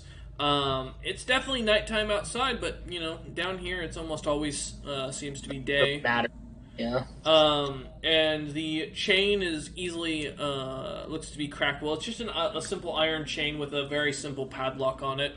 That's a little thicker than your average. And it's just 2 gates, wooden gates beyond that are locked together. What would you like to do? A lock, you say? I do say a lock. Hey, I like Mom. big locks. Yeah. Your favorite thing. Are you gonna try? I am going to ready my scimitar. Yeah, you guys I'm gonna ready a punch. Yeah, I'll pick it. You guys I'm get just gonna ready. sit in the back. I'm gonna sit in the back. Something from back there. Mm-hmm. Alright, let's see. Alright. Am I just rolling like a sleight of hand, or...? This would be... Are you proficient with, where is it? Thieves' Tools? Yes. I am double proficient with Thieves' Tools. Because so I took... you double your proficiency bonus plus a d20 roll. Alright, plus 6. Mm-hmm. Let's see. 13. It's a 19. That's good. Yeah, the lock seems to immediately, as you kind of start picking at it and messing with it, it's a very simple lock, and it's definitely old and been down here for quite a while. But once you get the rusted hinges to kind of pop down, the lock pretty much clicks almost immediately, and the chains kind of start to fall off almost as soon as the lock unlocks. Alright, Sigrun, you want to go in first? Yeah. Oh, More than that was welcome an to in-character question. Okay. If we're wanting to be sneaky, I feel like you are more quiet than I am, but I could go in. Alright, I'll roll stealth and I'll go first. I can I'll roll follow stealth, I behind can follow stealth in. Whoever wants to roll stealth is welcome to. Stealth My stealth up is on still a in Tuesday effect. afternoon. That is 13. Temidar is not doing well on I'll say stealth. that's Yo! an 18? Yo, 18. I got a good roll. I got a bad roll and it was still an 18. I mean, my I got stuff's a still in effect, but 23. I don't know if I want to go in there. Lucian, the fact that you're getting above 10s with disadvantage with no modifier is very impressive. Truly. Yeah. 23? Okay. Yeah, Okay. Sigrun got good this time. Yeah, Tara, as you kind of get up to the doors, looking to open it, you start to smell the unwavering scent of rotting corpses coming from the other side of the door. Alright. Did we? Okay. Yeah. I'll My slow- scimitar Your glowing. scimitar is glowing. Yeah, so there's some. And it's 30 feet, so there's something right on the other side of the door. Did we technically level up, or because we're still in the dungeon? If you did level up from the We XP, did you take would. a long rest. Yeah, you would get your level Okay, up. that's what I was clarifying. I'll do that real quick. I think DM's ruling is you get your stuff, you just don't get any health gain or back. A long rest, yep. Which we got a long rest anyway, so. Oh, sweet. Yep.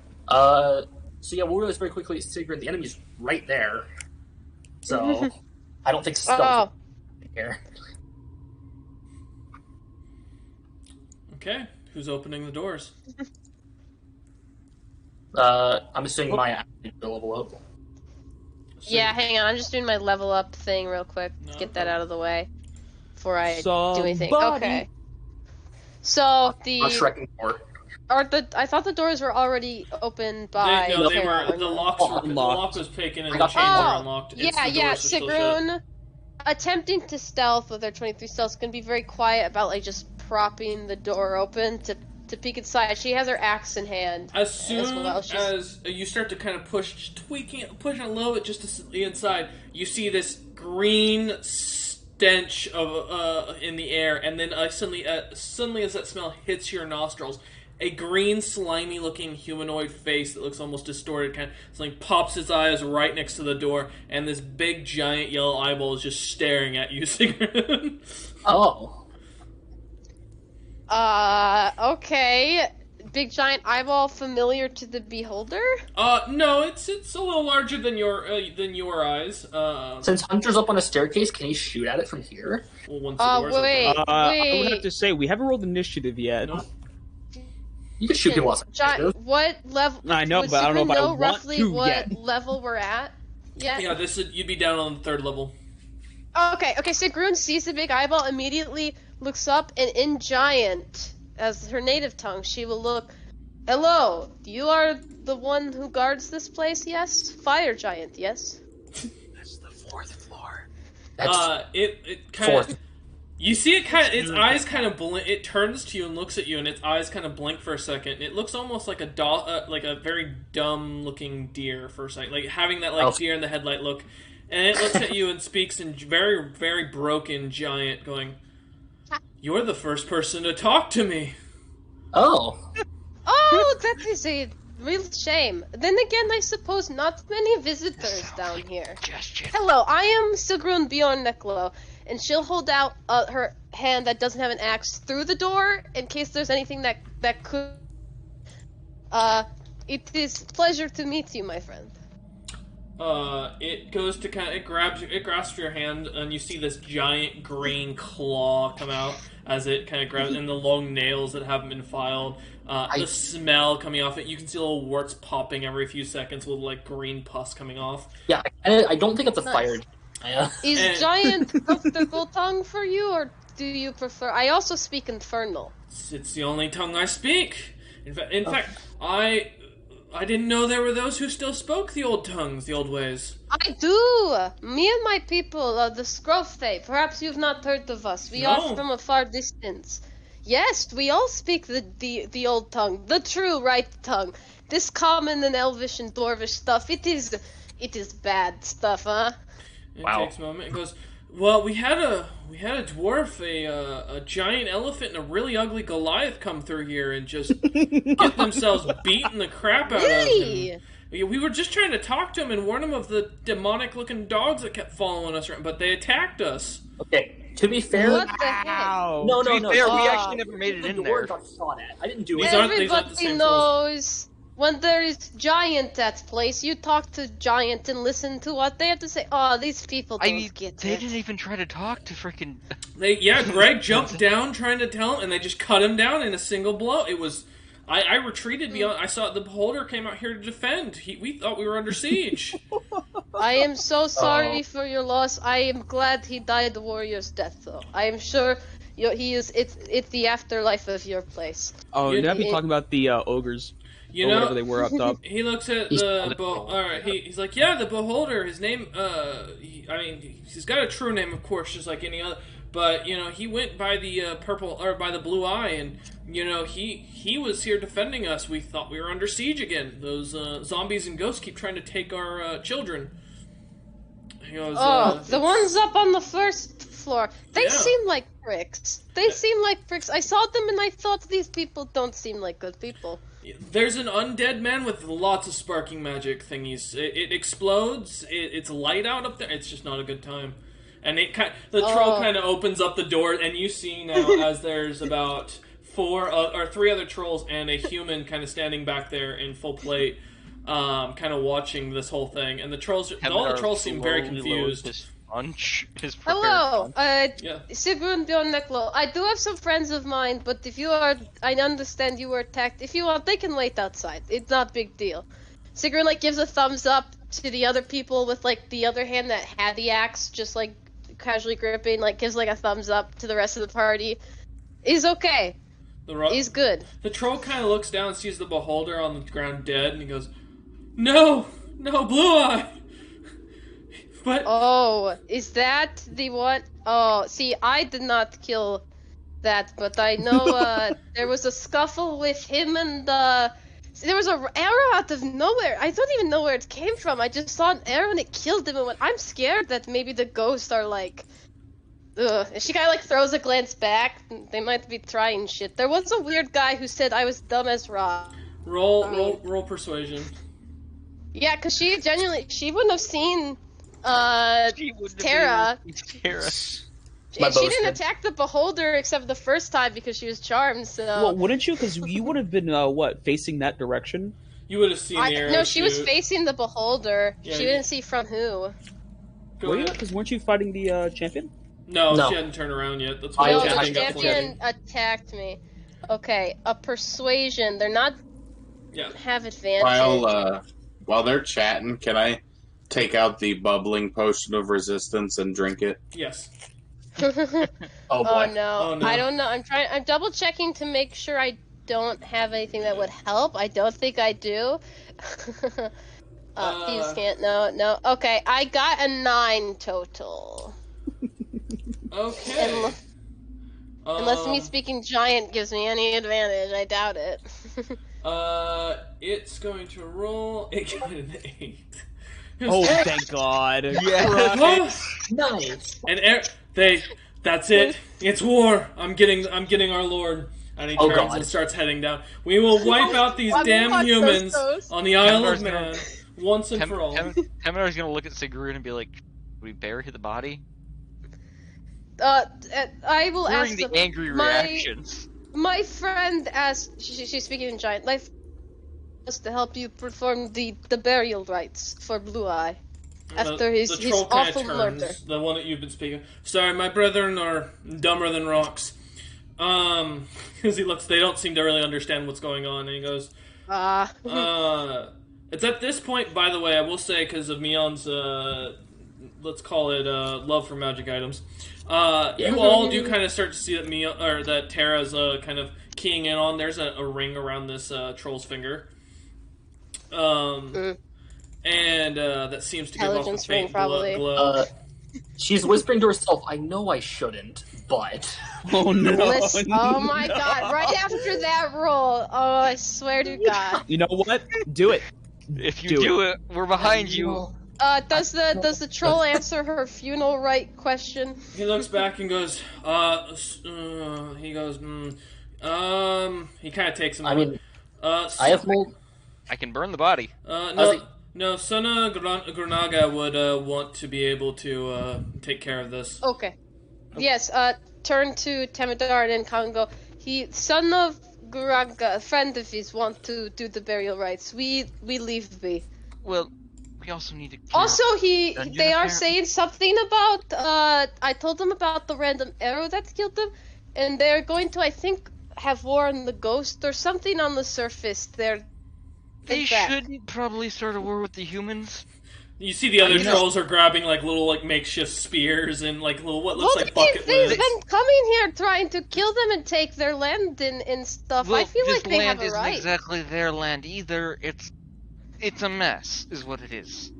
I think we just let things just be. I was going to say I don't think it's our right. You don't get the right to say that after what I've heard about what you did to the fucking ghoul. Third opinion, I agree with Hunter. I don't think this is our problem. I mean, if once we own that solves the problem for us. If we make it out and we have the city, then it's going to become our problem. Temidar, I'm going to tell you this now. Also, ghosts up on surface, they're already dead. I don't think it matters if they get killed again. Oh, I'm not just saying saying. that. If they go up and clear those levels, I have no problem with that. But if they go and start attacking humans, that's gonna cause Well, problems then for it's you become too. maybe messy. But I told them ghost on surface shoot arrow. I think. Actually, see who did it. I assume someone from there. You're entirely right. The ghosts are assholes.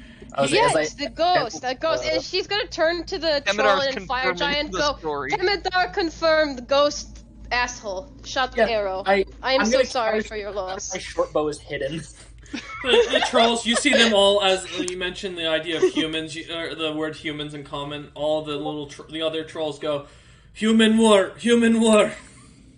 No, and ghosts, they start ghosts. marching up the thing, pushing past all of you. We can do. Sigrun gives them a little wave. Do any of them have anything valuable on them looking? One had a magic ring. Think about it. If anyone challenges our rule on this place, they're gonna be killed anyway. We have a troll. We have an army of troll army. You know what? I'm fine I with like this. these guys. They have to still allow humans in. As the trolls kind of start walking by with their weapons, all but the one that was talking to Sigrun as it's heading back further into the dungeon, you watch as Lucius downs that strange bubbling potion, and suddenly he gets a strange marking on his face that seems to be almost like a slight tattoo line of a white streak of what looks like wind on it. Lucius, you got a little something right here. Did you drink that fucker's potion? The bubbling one, yeah. I was curious. You might die in the next few hours. If you live, you'll probably be resistant to something. Good luck. Human war. Those guys may end up getting themselves killed if they go after Lucius, give me a second. Can I identify the other The what? They do what their heart tells them. Can I use identify on the black one? It's not in our hands. On the bottle? Oh, on the tattoo. Yeah, go ahead. Okay, cool. They've been persecuted, or it is their people's right.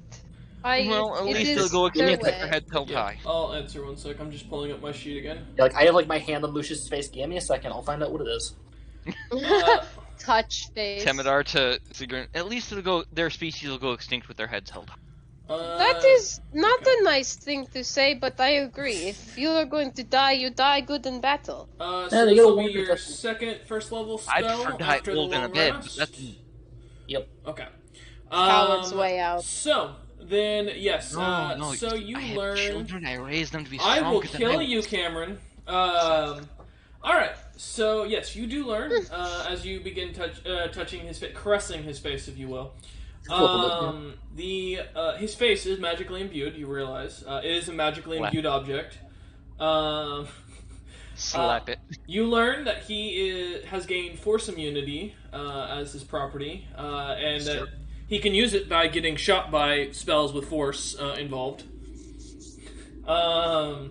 And as far Darth as Vader can't do shit to me. Yeah, he can't. You can't attune to his face, surprisingly, although some would argue otherwise. The bear, definitely. It doesn't have any charges. There is no other spells affecting it. It's just a straight up gain of immunity from that potion. And the tattoo on his face was created via the potion that was made by a man whose name you can't pronounce as you don't speak the language. Oh, congratulations, kid! You're immune to force damage. Yep.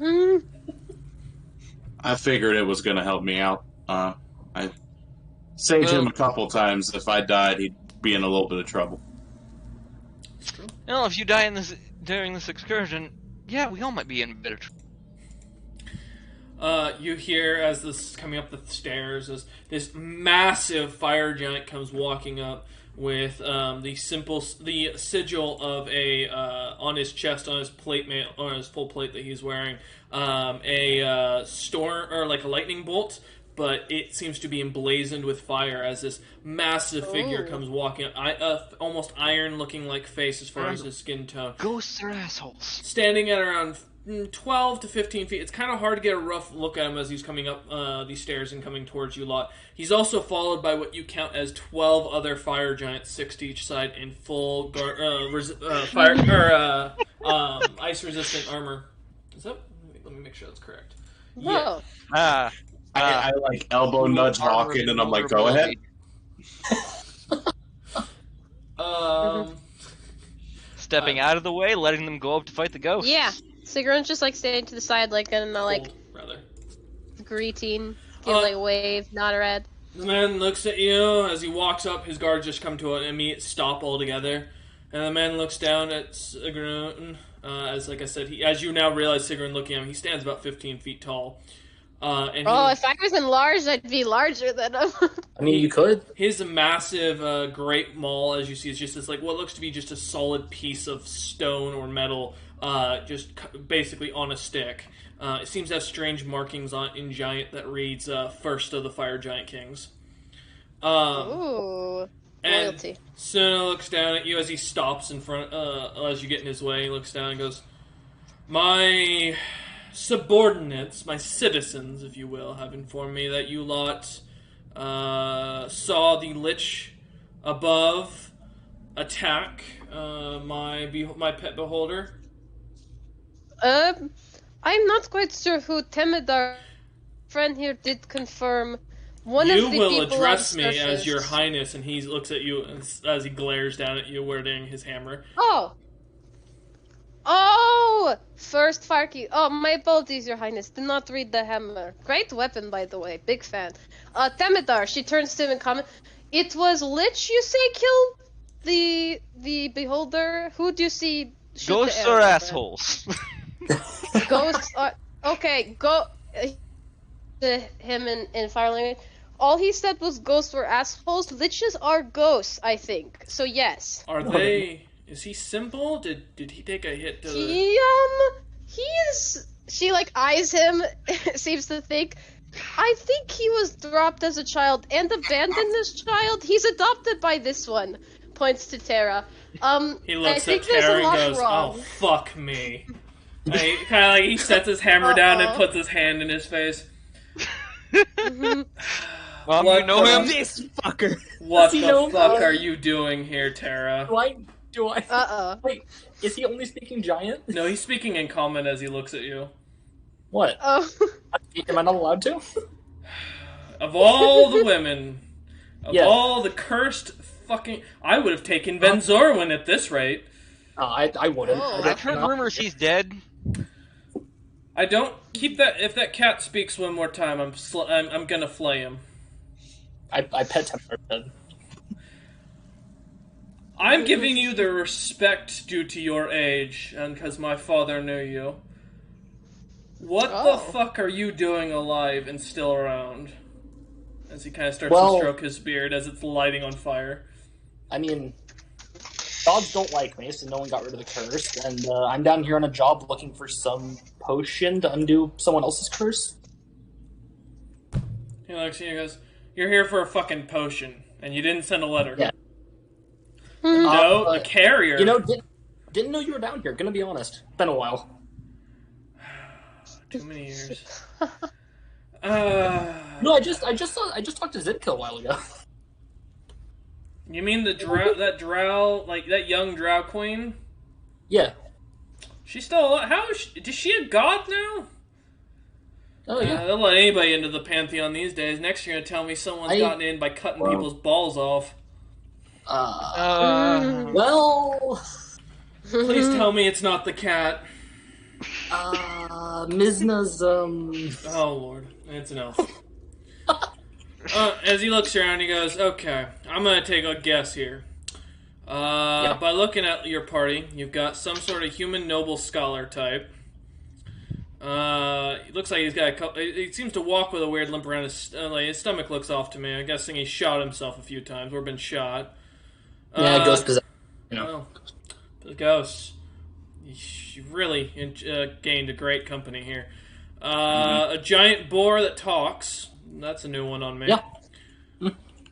Another human that's old. Great. And you brought an old fucking man. That's even better. Better than the noble, yeah. He looks down and he goes, and a talking cat. I'm guessing who is some sort of relative of yours, as I'm guessing this is what your species turned into. This is indeed what some of my people became, yeah. You know, I was just trying to hide until Doomsday hit, and then I'd make my grand triumphant since the fact that, my brother decided to try and kill me. Oh, God. I disagree. Well, if it makes you feel better, we're able to prevent Doomsday if we get the potion. Temidar nudges Terra and points to the news. That might be pertinent to tell him. Why is your cat speaking? Oh, yeah. And I'll show him the news thing. Sure. The crystal. He looks down and goes, "Okay. So my brother's an idiot, my father's dead, and now I've got you knocking on my door like an ex-girlfriend. Okay." So he looks about at you and goes, "You need a potion. What's the potion?" And I believe the mission was given to Sigrun. Sigrun knew the bottle type, right? Yeah, it's a red tear-shaped one. I think... Yeah, because wait... Sigrun's the only one who knows, right? Mm-hmm. You got the mission. Yes, you got. Yeah, I was there with you.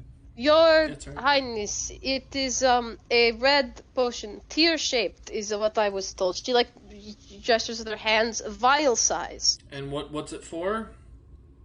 It is to turn someone from a golem back to himself who might help with the doomsday stuff. Golem.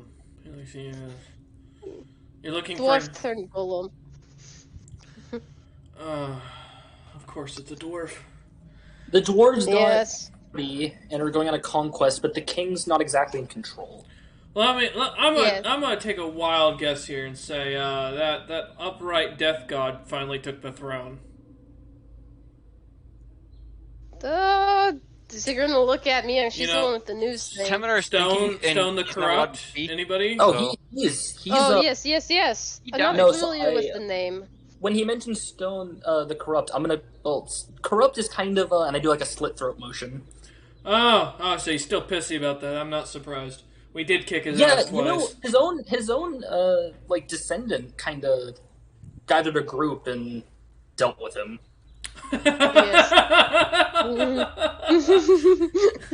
Wow, alright, that's some news for the day.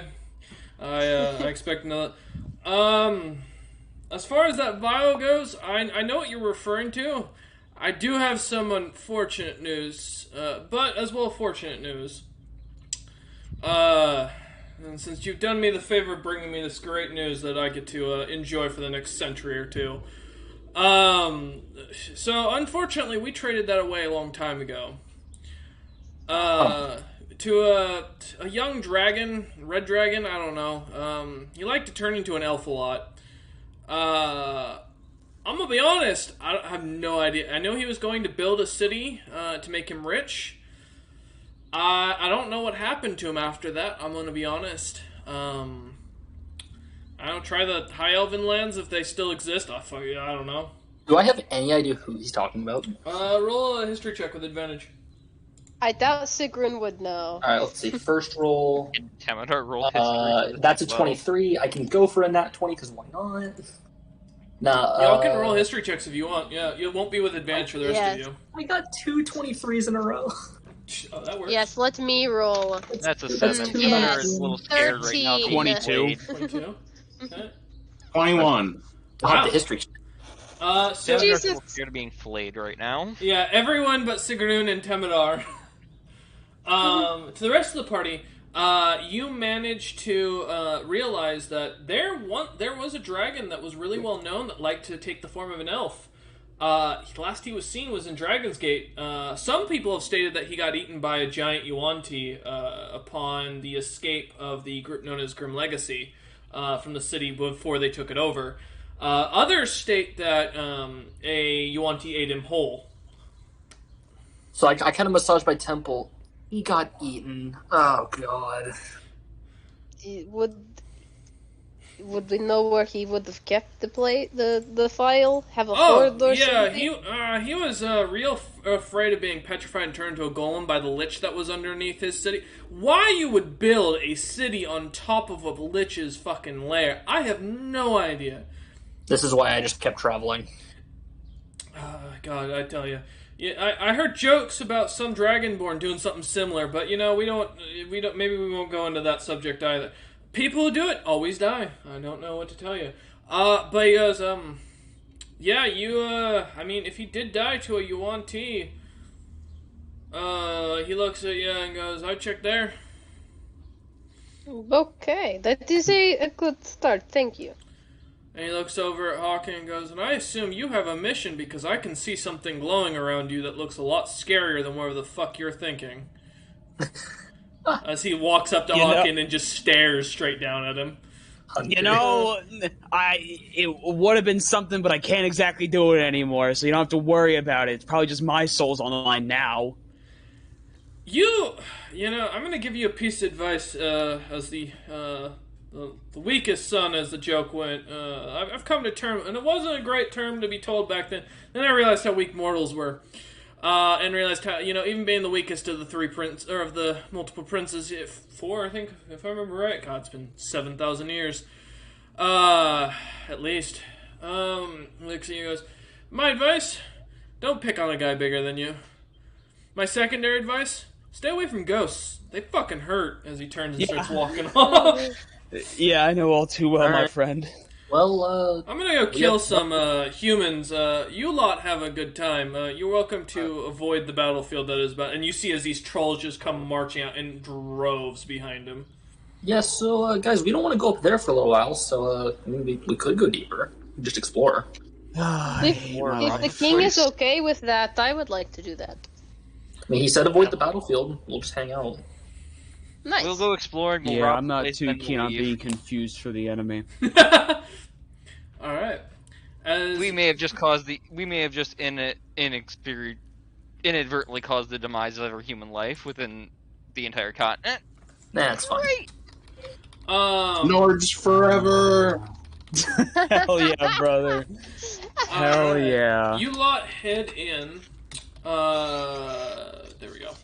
As you lot head into the castle itself, walking through the doorway, One of the rot trolls, or one of the trolls, seems to kind of watch you guys as you're walking around. There's a few servants of the smaller trolls, as you notice. And as you look around, you do see, as you're kind of walking through the kitchen and the barracks, nothing really catches your eye or attention. Other than the fact that most of the servants use magic items very commonly. Most of the knives and stuff they're using look to be like +3 enchanted daggers. One of them has, it looks like a big butcher's blade that he's using that's about basically, as you look at it, it's a weapon of certain death, is the enchantment you catch on it. And they're using these. There's a pitchfork you watch as a guy has that's a Hellfire pitchfork that's like moving hay for some horses that are down there. Hellfire pitchfork. Yep. And as you guys are kind of watching, kind of walking through, you see as this 6 foot tall humanoid figure that's kind of lean looking, wearing normal, what you'd consider would be normal nobleman's clothing for the time period, which is basically a nice bright purple like toga wrapped around plus a bunch of gold jewelry all over him. You realize it's a young male giant, or a young male fire giant. And he kind of walks up to you lot seeing you and kind of smiles for a moment and starts telling you guys a couple of random stories, and while the DM quickly messages someone something. Nice. Sigrun definitely understands because she speaks giant at the very least. Also, I Temidar stole was- that ring that troll was wearing. You don't even know what the ring is or what it does. You're Doesn't right. matter. I don't. And it doesn't matter. I'm a magic item Oh my collector. I just like magic God. items. Well, take one of the +3 dagger knives then, or the fire pitchfork. I am I think indeed. she's not planning to. Fuck. So the kid kind of walks up to you lot and goes, "My name is," and he starts immediately switching from giant to common as he realizes most of you don't speak giant. Goes, "My name thank God. is Suna. I am Suna Junior, as many of you know, or Suna the Second. I am my father's son, grandson to the true king of the giants." As he smiles, and he goes, "My father must have sent you here, I assume. Can I assist any of you?" Oh yes, we are You're the. welcome to avoid a I think- battlefield. Yeah, one of the lich or someone killed the pet beholder, so I think they're going to war up there. Yeah. So we're just here to hang out. The item we came for isn't here, so I think we're just the house guest, as they say in common. Oh, well, if that's the case, allow me to show you the true generosity of the giants as he kind of turns and starts walking you a lot. I'll show you to the dining hall for those who are hungry and for those who are curious about any information or research. I'm more than happy to show you to our libraries. For those who are more interested in the studies of magic and such, I'm more than happy to offer a special tour to our vaults to see what we have and show some of the old craftsmanship of the years. I think I would be very interested in that. I wouldn't mind that, Yes. nor would I mind a place to spar or train up a little bit. I would Just not that- recommend someone of your size sparring with or. Oh, someone don't who's- worry. No. Just against I- a dummy would probably work for me. No, it's, I would like to spar with one of the guards or soldiers, though. She can get Don't- bigger. She can get Don't twice the worry. current I size. have trick up sleeve. Points to hand. Ring. he looks at you and goes, "You're married to a dwarf?" No, just is a gift. Yeah, You'll see. You'll Yeah. see. I assure you. He looks at you and goes, "That's a wedding That's a ring dwarven from man the of old wedding. the old dwarven ways." He's the main consort of a dwarf. Oh, don't. Yes, good for you. Yes. He smiles. And Yeah, goes, I recently found out about it. It's good news. yeah, definitely. Nothing. The ever- ring's also magic, so she can double in size. That's all. Yeah, that's traditional. As he smiles, dwarven men have a thing for. As he kind of puts his hands in front of him and like almost in like a hip, like what looks like to be grabbing someone's hips, and kind of moves his hands out to the sides to make it look bigger. Just- Yeah. they like them bigger. As he smiles. But not a problem. He has food for those who need it. Training can come afterwards, and for the rest of you, I will be happy to show you around. As he smiles, I'd love to see the vault. you Hell offer. yes. he I'd nods. love to walk through the vault too. All right, and he walks as he starts kind of leading you guys down this hallway of like a bunch of rare metals like infused into the pillars and floor. The building is actually quite cool, surprisingly. Temidar looks amazed. I'm going to say in Elvish. Yeah, amazing if you guys were open to it. In Elvish towards Hawken. I can't remember if he talks it or not, but fuck it. I'm going to be like, you seem stressed. What's going on? You have no fucking idea! The man continues speaking in common, telling the histories of this stronghold. Yeah, by the way, I do know Elvish. Saying every word to try and learn the histories. My man, I've just been told I have to kill this guy. Hunter was messaging in the background. He was screaming and shouting. Oh no, this guy thought it was the king. He was just told as the king left, I think, something the thing was glowing. I think. I don't know. If I don't kill this man, my punishment will probably be very much worse than death. Hawkins suddenly hears a very silent whisper that no one else catches. Yes.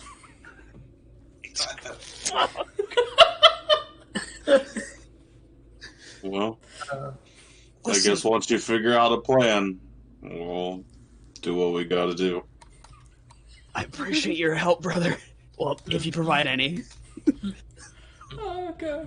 Man, he continues his story as he leaves off. Yes, and that is how my father managed to cut down the last of the great fire bears that were researching these tunnels. It was quite a feat. The war, truly, after years, finally came to an end as he continues walking. Do I gain anything? Do I get anything from this as I'm trying to hang on every word and learn? Yeah, you learn a lot about the world. The fact that the giants fought a massive war with the dragons, that they fought a civil war and started killing each other, and then the dragons got banished, and so the giants killed each other more.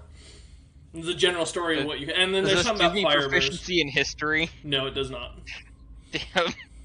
But you have gained a bit more of history and understanding, so you will have advantage on history of the fire giants. Has learned cool battle stories. Yes? So we're just all in the vault, right? No, you're walking down a hallway towards what you assume is the dining hall. Oh, I thought we were going to the vault. That's, well, as Vault, you mentioned... The vault might be the best, might not be the best place to jump him. Does Temidar say this in character? No, no. Never. Where would you think would be the best place to jump a man in his own castle? His bedroom? Lead him to the courtyard. Lead him to the courtyard, obviously. His bedroom, the courtyard, places where you might be able to control who enters. To be fair, you can just challenge him to an open duel and just see what happens. Yeah. Oh, yeah, sure. Yeah. You're like... And you can For choose training. a second. Because I'm totally gonna survive against fighting the king's son. No, you're can very stealthy. technically- We'll figure it out. But Yeah, stealthy, but 1v1 probably not as good. by most duel law, you can choose a second to take over if you die. So. I don't think that helps the situation, Cameron.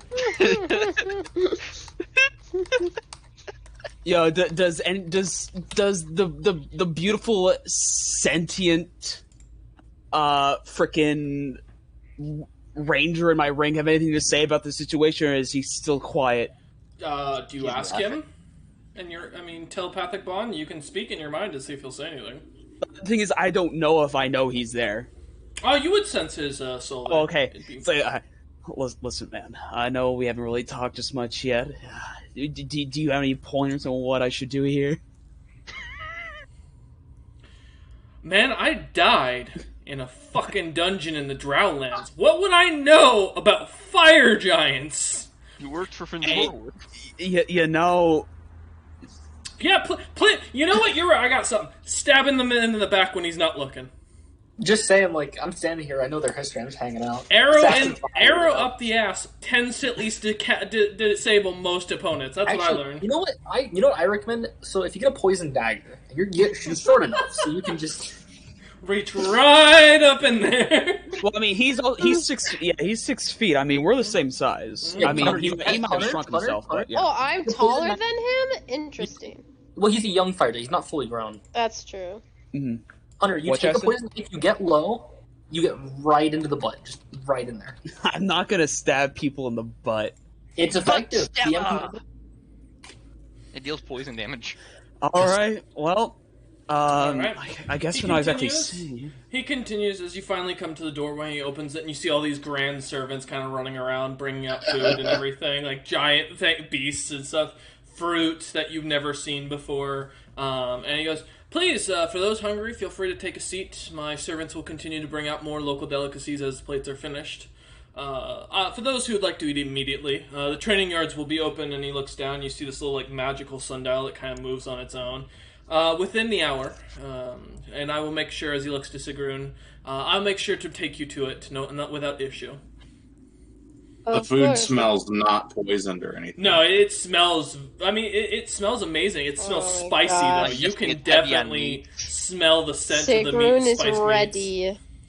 He goes, Sigrun "Feel is free, ready. for those who are hungry, to have a seat. For the rest of you, you can follow me on to the libraries as I give you a tour." I mean, that's what I'm Temidor will here actually for. follow along. Yeah. Sigrun's taking a Yes, seat. follow They might along. have some books on Oh, alchemy. Sigrun's and eating. alchemy Oh, boy. potions, but Sigrun no has- longer Sigrun's eating. Yeah, as you sit down, you immediately see as some of the fire giants come out, servants come out, pour you like bottles of this like really rich and deep red wine that has a nice smoky smell and just enhances the meat's flavor. And as you start sitting down, they just start putting meat, fruit that you've never tasted, some sweets on there on occasion. It's heavenly. Temidor's seeing all this too as he leaves, and he's like, "God damn, Mhm. this place would be a bounty for any merchant." The man keeps going. He goes, "Yes, my father actually invites many merchants from around town that managed to make it down here. We invited a what was his name? He was a little elf. He said he had worked for a rabbit company. I don't know. The Black Hair Fucking Company. That Temidor. they died. He looks around and goes, "Yes, we had to resurrect this elf that was killed. Oh, for you business." saved it. He's alive. Oh my god. He is. Temidor's alive. No. Not Not Temidor, Falbin. It's Falbin. Oh, that's right, Falbin. My bad. He Temidor's goes, right here. "Yes, he offered to go back to the surface and work as our main merchant connection, and he's made a good small fortune. I think he's currently running the it's not called the Black Hair Company anymore. He calls it the Golden Cosmos Company, on account of the fact that most of the metals he sells for us are stuff that most people don't know exist at this point. So So I'm also a merchant. then you've probably That heard was- of him. I recommend reaching I- out to him for a job. It looks like you're very poor," as he continues walking. That poor, but Adventurer is always poor. That's the thing we learn. But that's why we feed you lot.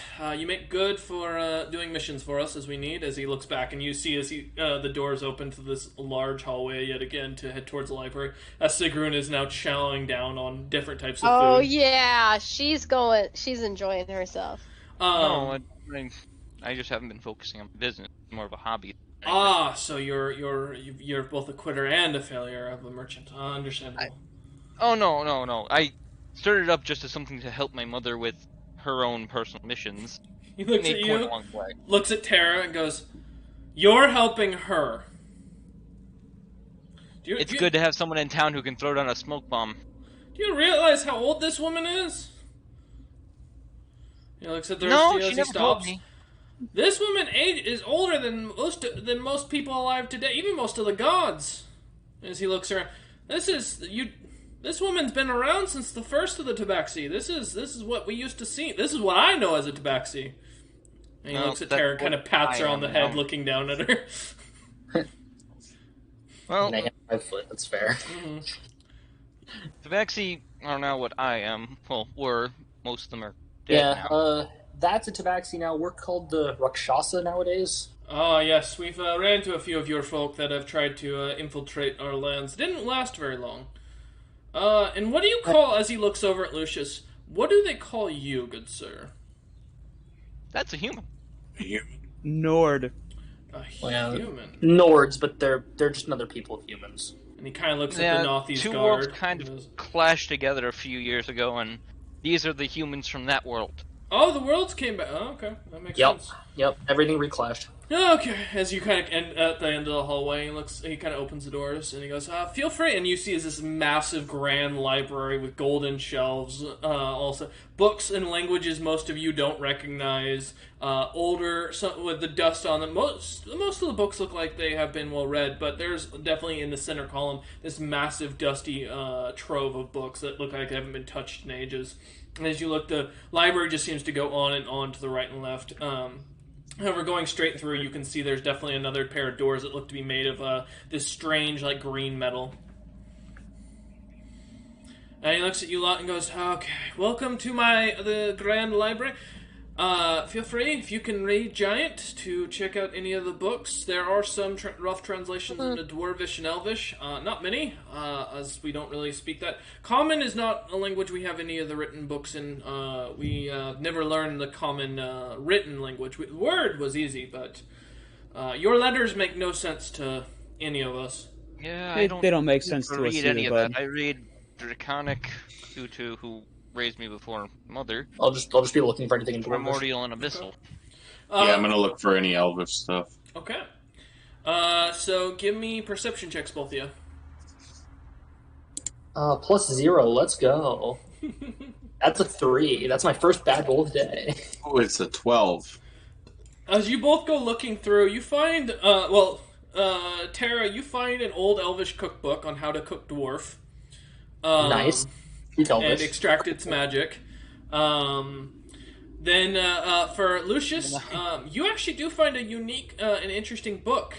It is the study of wareism amongst the elves, dwarves, and other old races, like the Goliaths and such. Yeah, I Start don't reading know through it. I can actually read here. That's sad. Everything Everything Primordial? No, he looks and he goes, sorry, we don't speak the forbidden tongue here, or read it. Yeah, Lucius, I'll give you a description at the end of this on what you get, but you will be getting something interesting for this. And he looks at Temidar, as he's explaining to Temidar about the Primordial, looks over at Hawking and goes, you know, you seem tense, my friend. Are you okay? I'm holding it together.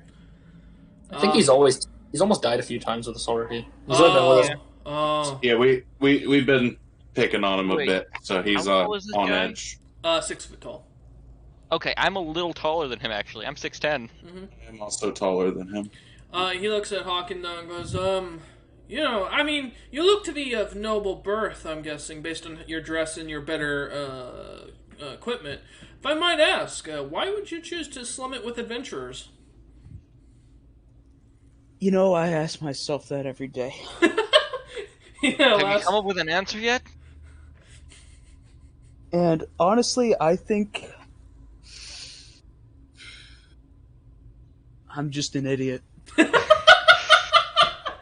Temidar's not gonna say anything, but the thought in his head is written across his face like, same answer.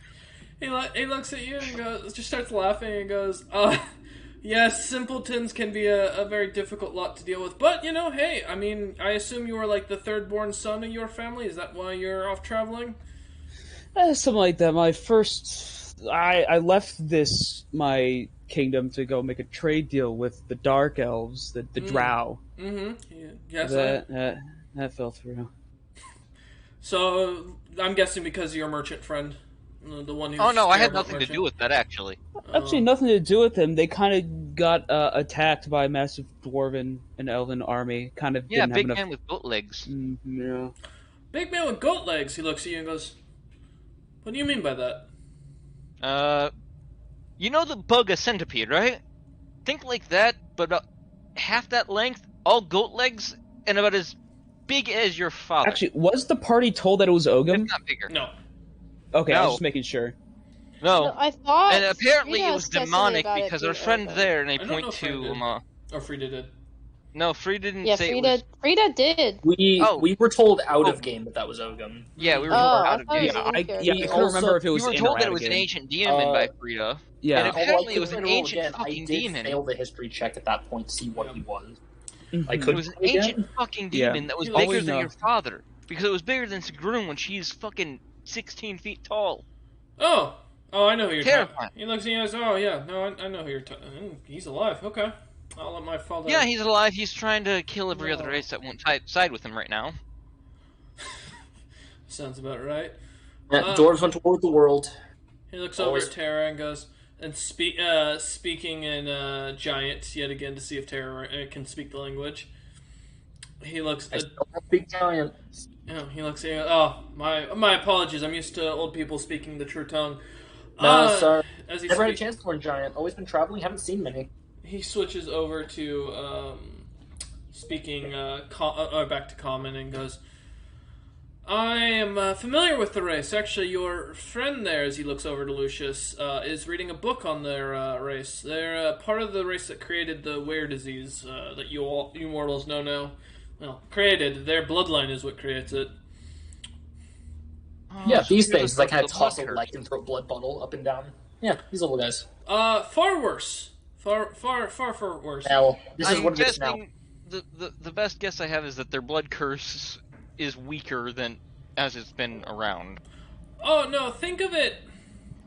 Think if you gave like a fiend lycanthropy and then like boosted their power to fight gods. That's what you're dealing with. I hate the actual thought of that, so I'm gonna ignore. Yeah, Stone, 'Cause the that might corrupt, save- actually locked them away in Moors at some point. They should have been locked away as long as he sat on that damn chair. Yeah, he's dead. Well, that answers why they're not locked away. That Then someone else took the throne. Then he got thrown down, and now no one sits on the throne. Yeah, it's kind of an open free for all down there from what he the kind of rumors looks have over said. at you all and goes, "You do okay." And he's like, "Yeah, you know what? Let's continue on." As he kind of puts his hand up in the air and points towards the doors. Let me show you to our great vaults. As he kind of rubs his hands together. Please, for those who are wanting to follow, he looks over at Lucius, eyeing up the book, and says, "You can keep that if you'd like. It might come in handy for you at some time. I have a few other copies of it." I appreciate it, and I put it in my bag. He nods. And he goes, "So, for the rest of you," and he kind of claps his hands as two little torches on the side of the doors light up and the green doors start to open up and then gelatinate down to slimes. And he goes, "Do not kill my pet slimes. Oh no, they look Okay. lovely. One of them's sentient, the other is as smart as your merchant friend." Another sentient one. I'm not alone in the world. And he goes, "We captured it, we trained it, and it's, somehow that's what it gained. I don't know." Sad thing is, he's trying to insult Timdor, but that means that thing is definitely sentient too. He goes, and he kind of pushes his hands out to the side, like parting the sea.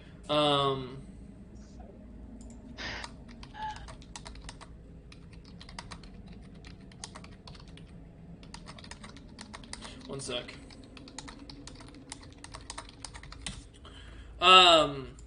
Yeah, so he kind of parts the sea part a good bit of the two slimes as they move to the side, turn to like little statues of fire giants again.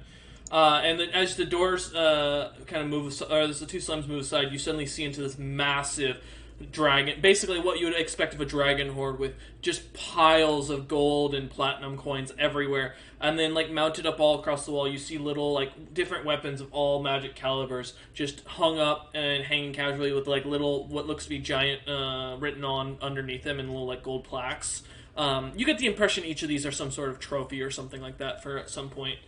And he goes, "This would be our vaults." At this point, you can hear Sigrun is now walking in with one of the what looks to be like a giant leg of some animal that was eaten as Sigrun was finally excused from the table after eating enough. Sadly. Being informed that there would be another feast later on when the king returned. Yeah, so as you come in, Sigrun, you finally see the party kind of entering into this massive vault. And as you all looking around, there's items of all sorts and sizes. There's artifacts you've never seen or heard of. Mountains of platinum. The vault is huge. It doesn't seem to end as you can't see the back of it, and you can't see the end of the hills of gold and platinum coins. You have enough here to give Zarius a run for his money. Oh, we've I'm familiar with that gentleman. He's one of the dwarven leaders, if I remember right, of the world right now. Yes, we actually have a trade deal with his company, the Black Talon Guild, I believe it was, the bank. We supply them with the majority of their gold coins that are minted as a side little thing. Zarius visited us about 100 years ago, probably. Well, good news. You're now Temerar points to him, Sigrun. That's who the ring. She's the consort of. Oh, it's our consort or wife? He worded it. Yeah, I've not been married, so I assume consort. Well, It's to find I'm married to someone. She like chuckles and takes a bite of the leg. he looks and he goes, well, I mean, you definitely fit the dwarven male interests. As he looks around Do the room. I? Big... I'm not familiar with the dwarven way of life. I wouldn't know much. He asked me on a date once, and it kind of just hit off from there. Most dwarves value their offspring, so larger, stronger, burlier, and smarter women are typically wanted by dwarven noblemen. Then yes, I would fit those standards. He kind of his eyes stickering up and down and kind of nods and goes, you speak giant, right? Oh, correct. She switches to giant. It is my native tongue, actually. He continues speaking common and goes, maybe you would like to give your compatriots a walkthrough, and he kind of snaps his fingers and you watch as a couple slimes kind of fall down from the ceilings and start moving the gold piles so that there are hallways to walk through. Feel free to enjoy yourselves. You can't take more than there is, I guarantee it. Bags of holding do not work in this room, I will let you know. So anything Temerar inside checks of them is sealed until you leave the room. And you can't add anything. Okay, Temerar's like, whew, my wallet then, safe. He nods and goes, but feel free to look at any of the magical items. If you have any interest in any of them, we are always up for bargaining. Most of them have been forged down here, but not all. Do you have anything that might make my...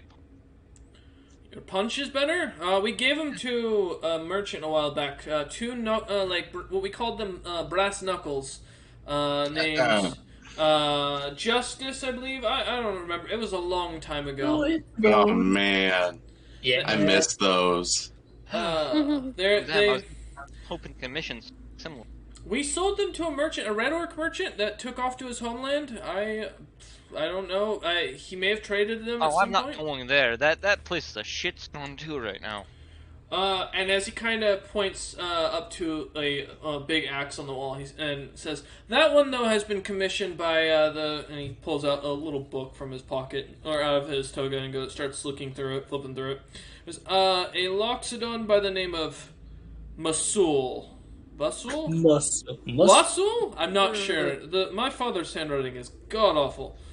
Giant Loxodon King. You heard of him? No, not yet. Okay. He'll be well, here actually, within a few days to collect his axe anyways. He had a commission. Apparently this is supposed to be a gift for his kingship. There's also, and he looks through, you lot don't happen to know, there's a man who called himself, he just went by the Belt. I don't know, it's in, like, parentheses. He ordered an anti-Warforge machine. Not sure what that means, but we've got it commissioned. Can I roll history? Yeah, Sure. I don't think Sigrun would know. I've never heard of the belt. That's an 18? You have no idea.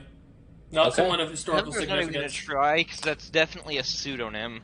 He goes, yeah, they ordered it to kill a warforged that killed a god, I don't know. Supposedly, it's right up there with that one robot, what was it? The golem robot thingy they called, someone made, and he kind of snaps his fingers. It was designed to kill rogues. I don't know. Oh, that thing. Yeah, it was a similar idea. He, apparently, he originally was going to commission something similar until someone stole his idea. So, we have an anti-Warforge machine that we've built. It's supposed to be specialized in killing dragon slayers. I don't know. As he kind of puts his book away. Weird ask. How much does it cost to commission? Commission a Warforge? No. Commission something like a weapon. Just a custom item. I don't know. It depends on the weapon. Well, going back to the brass knuckles idea. something like that? For cheap, around 10 million gold pieces would be a good starting price. Then I'm not gonna be able to afford that from you guys. This stuff looks way better than anything I'd ever find. Well, we did forge things for kings. I mean, there's lost artifacts of ours all over the world, I've heard. You, don't have anything similar to a, what is it called? The Anvil of Souls or anything down there, would you? Or know of anyone who would have that in their possession or anything at any point? I need to go there to upgrade this. Holds kind of the axe out. And it seems like me getting to it is gonna be a big deal. So I'm kind of looking for alternatives. I'll keep that in mind as he eyes you up and down. Maybe we can I'll look into something while you guys explore as he kind of starts to turn and walk away. As a reminder, anything you can't fit on your body, you cannot take with you. Also, to note, anything with a name or a placard on it, do not take. And lastly, some of the gold is cursed. We've had people end up eating themselves to death on the gold because they kept trying to fill their pockets. Can't promise that won't happen. We hold no liability if you die. Not looking for non-plaqued items. As he kind of puts his little warning book away into another invisible pocket and goes, if any of you need me, I'll be in the library enjoying a good a read and a relaxation. Of course. And he kind of goes and walks off. The doors stay open. The slimes don't set up, and he kind of goes into the library, and you can hear him walking off into one of the areas, picking through some books and everything. So he goes to the rest of the group to be like, I think this is one of the best trips we've had ever. Hawken disappears. Go ahead and roll your stealth, Hawken. Yeah. Just to see what would like to browse the items. Yep. Yeah, I'm looking for non-plaqued. Oh, and by the way, I will have this affect the whole party as well, in case they need to make a stealth roll. Okay. Alright, so it's whatever this is plus 10. Yep. So 32. Cast trace works around you in a certain radius. Oh, that's fair. Yeah. So we step away. So yeah, as soon as you disappear, as the rest of the party kind of no longer sees you, distracted by the mountains of items and interesting devices. As you start heading in, Sigrun kind of leading the way, reading in Giant. You learn about some of the great battles fought between the giants and the dragons. A lot of the weapons up on the wall are actually specifically designed as dragon slayers. And each of them seem to have names. And as you guys start rolling your Arcana, because I'm not going to make you roll Arcana for each of the items, don't worry. They all have extremely powerful magic to almost artifact level, and most of them are either in dormant or their awakened stage of ability. But as you look around the pile with the unplacard items standing around, give me a list of what you guys are looking for, one item from each, and I'll roll a d20 to see how many you get and what you get. So you got a few minutes to type up. Hawken, come with me into private for a moment. Alright. Have fun. Alright, buddy. This is your time to shine. Okay. So as you begin passing on the trace, you watch as your party starts meandering. You can hear Sigrun talking and comment about the different battles. One of the things that does catch your attention, though, immediately is as she's just getting out of earshot, as you're starting to head out into the library, you hear her mention something about the legendary first Windsor cannon. And you can see where they're at, just barely seeing where you can see one of the giant brass cannons on a placard on the wall, and immediately can tell it's enchanted as you can see runes drawn all over it. But I assume you have plans, so let me hear what you're wanting to do. Alright, I want to stealthily follow the prince. Okay. So yeah, as you walk out into the library, the slimes don't seem to notice you, not seeming to see you or even change form in any way. You see as the prince is kind of sitting there, sitting for a moment, standing up, picking out another book, walking around, reading it, and he kind of looks in your general direction a few times, looking towards the doorway.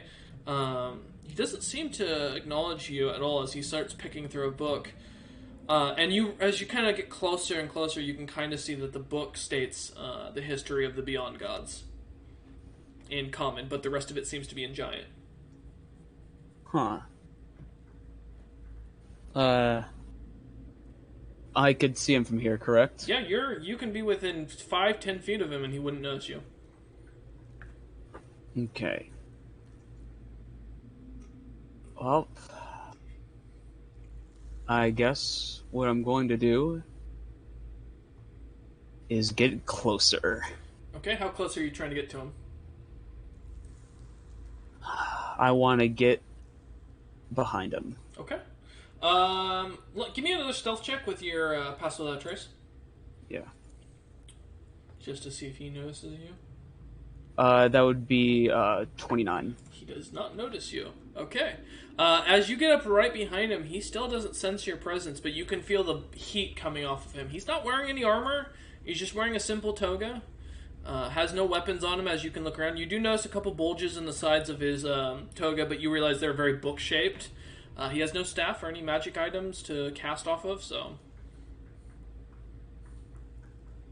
I guess, I will have to I'll shoot him point blank with my, Hellfire crossbow. Okay, and are you doing a called shot on any particular body part, or are you just taking a shot? I know, because called shot is disadvantage, correct? No, called shot just raises the AC for that. You wouldn't be at disadvantage in this situation because you're right behind him without him knowing. This is basically a surprise round. Gotcha. So yeah, I'll call the shot to just being his head. Okay. All right. Go ahead and roll to attack to see if you can hit him. All right, and I will be doing my channel divinity. Okay. Guided strike. Okay. Which adds a +10 to hit. Okay. This is a perfect time for a natural 1. Oh yeah, wouldn't it? That's a natural 20, actually. Roll to confirm.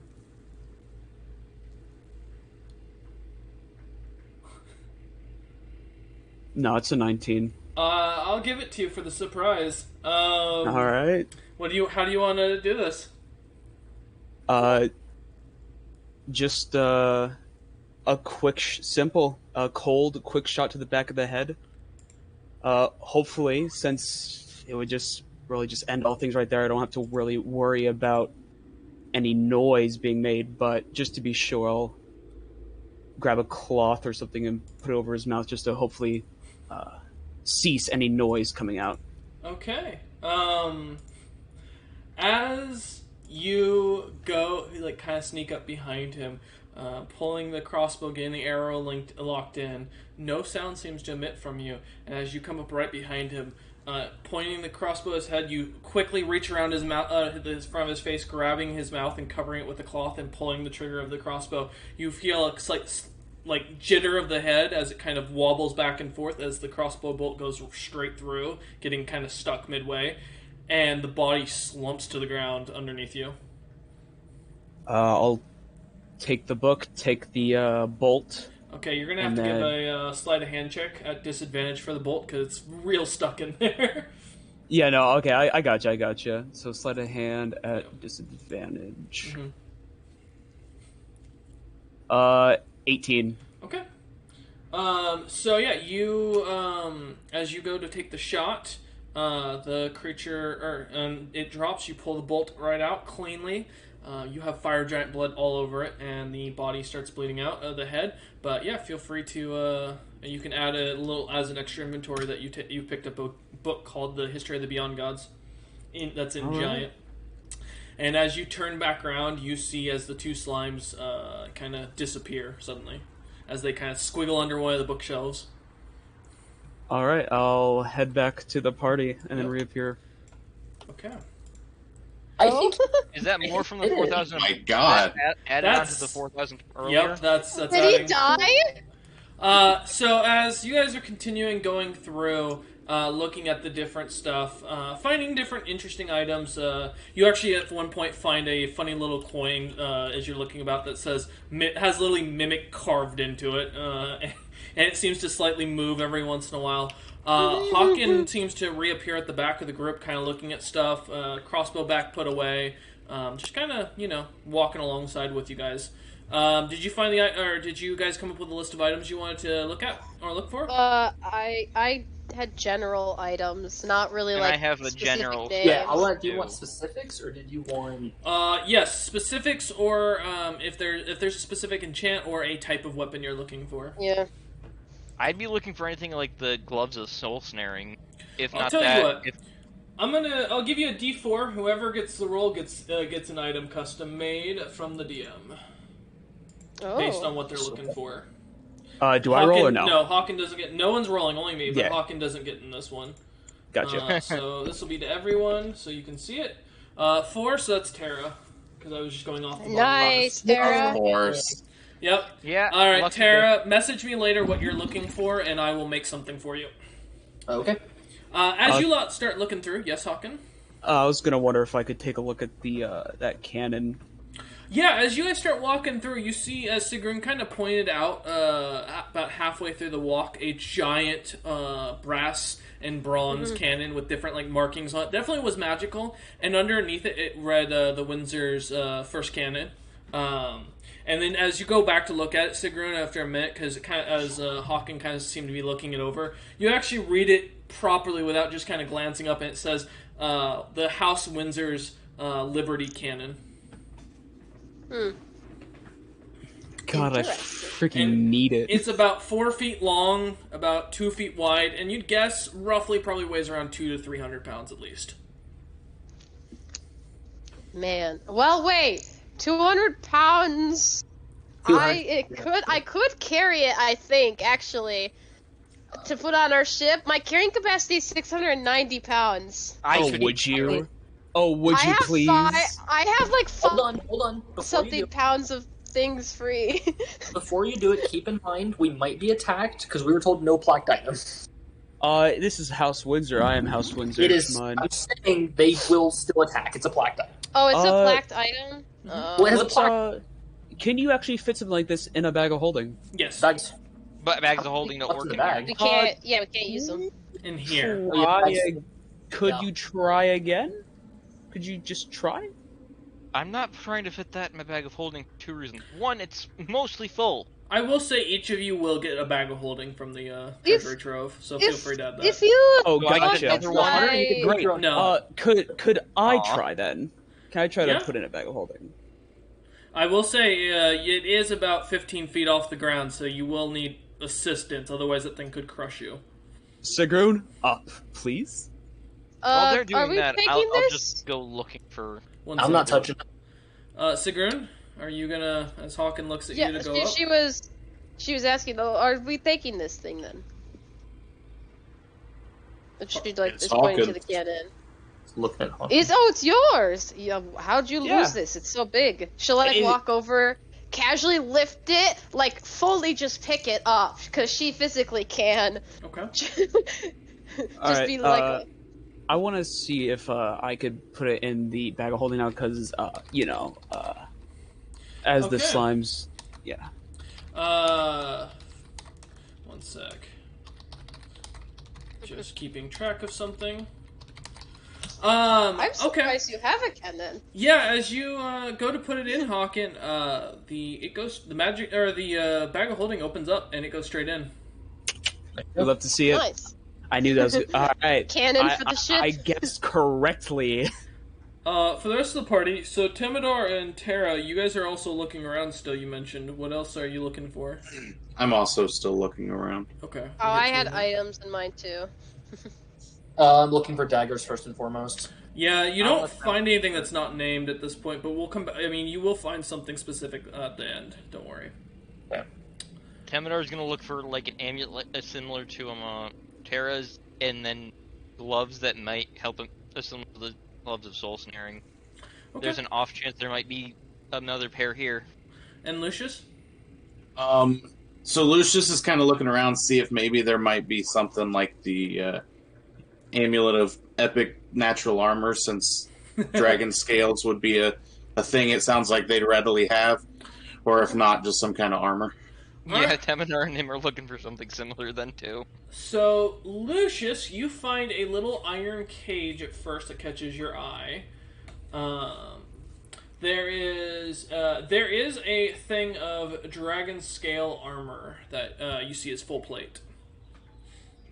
that is on a dummy or an armor mount. No name tag. No, it's Um. just black dragon scales. Can I do like an Arcana check or anything? See if I. Yeah, you can do an Arcana check, or if you have identify. I can identify it if you really want.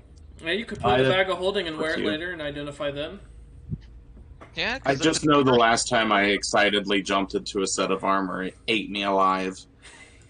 That's true. Yeah, feel free to roll an Arcana check and let me know what you get. Yeah. Oh, that wasn't that one. It's It magical. is the best armor.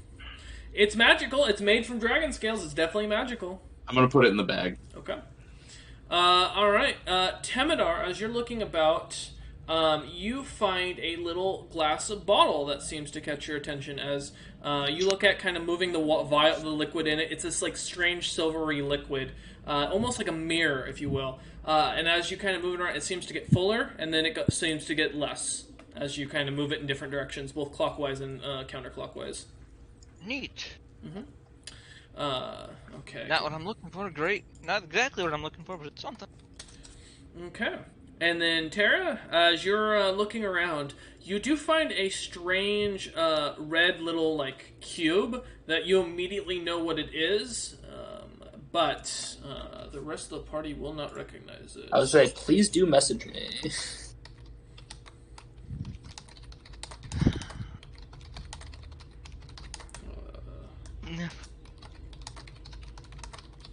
Do I usually play character? Shit. Huh. No. That's pretty cool. And so, Lucius, just to check, were you planning to take the little iron cage or no? Just take the armor? Yeah, I'll take the little iron cage as well. Alright, and as the party kind of looks around, Sigrun, you don't find anything as far as anvils or anything that catch your attention. Though you do find a giant scrofe pelt on top of the... Oh no. Giant scrofe pelt. Do I recognize this to look like anyone significant? No, but it Or is since it's definitely magical? a albino scrofe. Fucked up for me to take it, so I don't think I Thank will. Oh, make it into a Take cape. Wear it around your. Where does a cape? Fucking No, terrifying. I didn't kill it. I don't take trophies that aren't mine. Anyway, I did have a list of items if you wanted it, Royce. Yes, send that it to me. Sigrun would be keeping an eye out for. Okay, let me copy I would paste like this. I had it Sigrun's typed out. permission Oh, I did just to realize turn one other that one into that a cloak I because just it's cold. It's not her relative. It's just No, I'm skin. asking your race, and you're the only scrofe here. Okay. I just Do you realized do you one other in thing character? That's Yes. just like general stuff she's keeping an eye out for, Royce. I don't think Sigrun Gotcha. would know specifics. Okay. So, what do you say in character then, Tara? Well, first, Ask you. I'm assuming albino scrofe not common at all, right? No, no, they are not, and they are heavily society actually, because I read the lore. Job. Mm-hmm. There you go. So bad etiquette if I took it.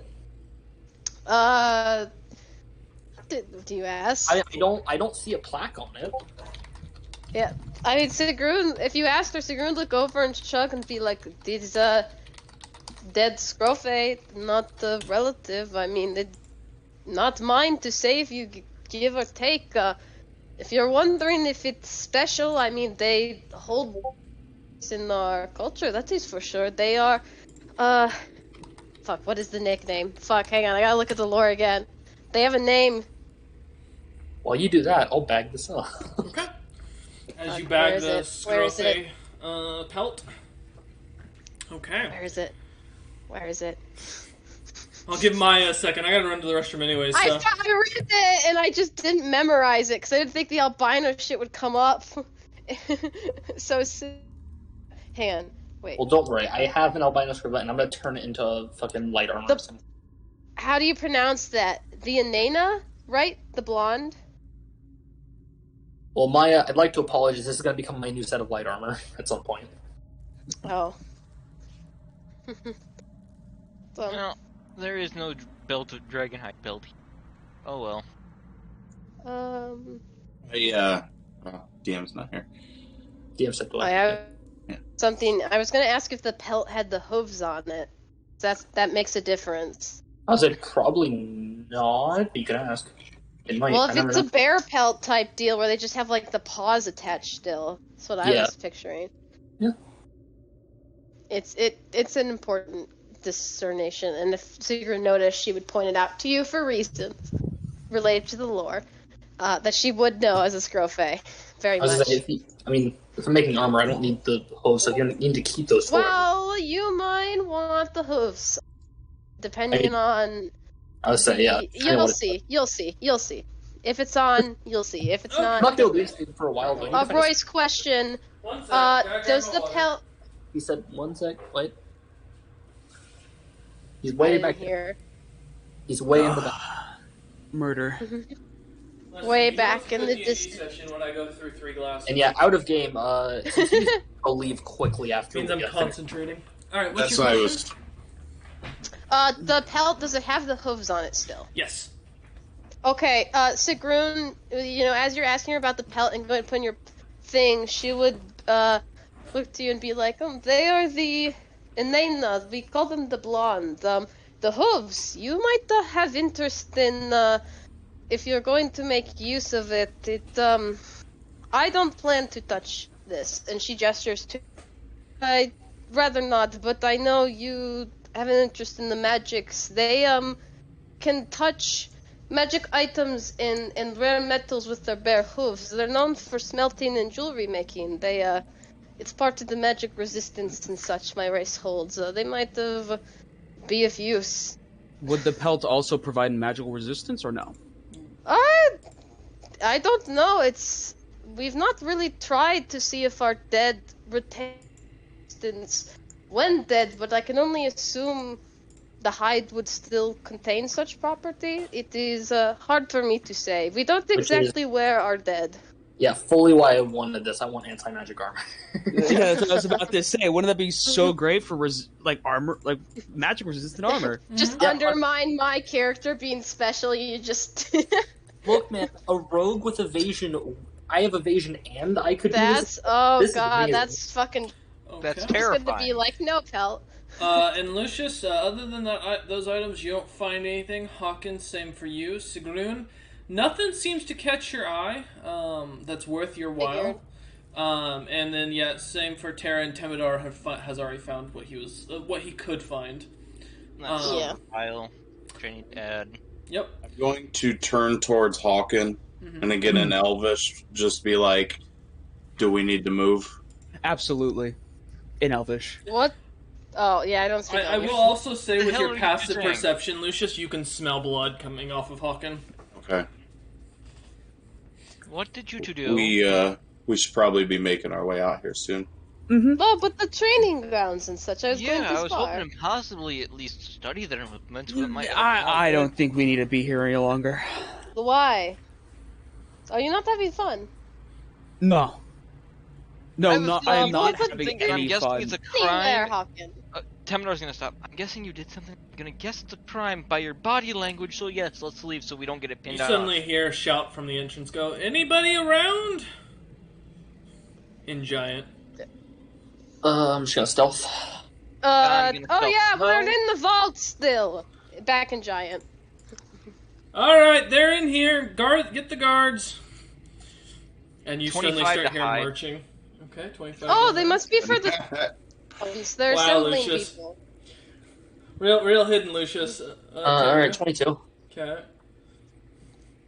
The big black cat's hiding in the No prey one vault. explained anything to Sigrun, and she has no reason to think that he None of hostile, us so... explained Temidar anything. just said Well- that he has a feeling that I'm Hawking. You You know, suddenly that- hear a No, scream in Giant. My son! And you Yeah, can my feel eye the wasn't entire anything. stronghold just shake. I think we should all rush out to look. What is going on? And she's gonna like yell back in Giant and like kind of glance at Hawkins and them. The fuck did you do? I was here the whole time. Then why? What is? Wait, where did everyone go? And just like look around. Temidar Everyone's poked fucking his head out stealth. from No, behind. no, No, I won't. Nah, No, I'm not gonna stealth. No, I'm not gonna stealth. I'm gonna be like, I legitimately don't know what happened. I'm like, Temedar's Yeah, gonna poke no, his head out and be like, confused. I don't sure. know, but I'm scared because he threatened to flame me, so I feel like he's gonna blame me if something went fucking wrong. We were in the vault the whole time. Yeah, Timidor, get I behind. don't know. Okay, behind us, I stand behind Terra because Temidor does not want to have to fight the big giant fire giant king because All I right, feel now like it's gonna go bad. we need to. I think we should just leave the vault and head out towards him. Yeah, I mean, yeah, Sigrun was making her way towards the entrance to the vault anyway after hearing the Terra yell. follows Terra. Like, Same. Yeah, I'll walk out. high alert, Like, alright. something's wrong. I'll be like, all right, what's all the shouting? What's going on? With the giant. Alright, so as you lot start walking over, one of the servants kind of points over. The king comes over, flames erupting from around his face. Angrily, he looks down at you lot and goes, "I welcomed you into my home, and you kill my own son." As he looks down to Terra. Okay, I know I'm an assassin, but I never left the vault. No, we were in the vault. We haven't left. Your son showed us in. He said he was going to the library. He looks down at Terra and goes, "You brought 4 strangers into my house, and one of them kills my son. To be fair, they brought me here. I didn't exactly. Do you really?" As he pulls his hammer from his side and goes, "Really? You wanna talk about semantics here?" I've never hurt your people. I don't think I've ever fought a giant. Okay. You see as because with Lucius, were you stealthing still? Just out of curiosity. I mean, I think seemed like with the roll I would have tried, but it didn't work very well. So Okay, Lucius, you do suddenly feel a tap on your shoulder as you see Hawken kind of motioning back into the vault at something. Alright, well, what do you want, old friend? You want a magic oath saying I didn't do it? I'm It gonna- didn't hurt you. He just grabs Terra by the back of her cloak or her armor, picking her up, and starts walking towards the dining hall. You and I are going to have a nice long discussion about this and what's going to cost you for this, Okay. as he leaves the rest of you behind. Temidor is gonna go to follow if no guards stop him. Guards immediately stop you. I'll be fine. go back with Figure out Hawkins. what's happening. Okay.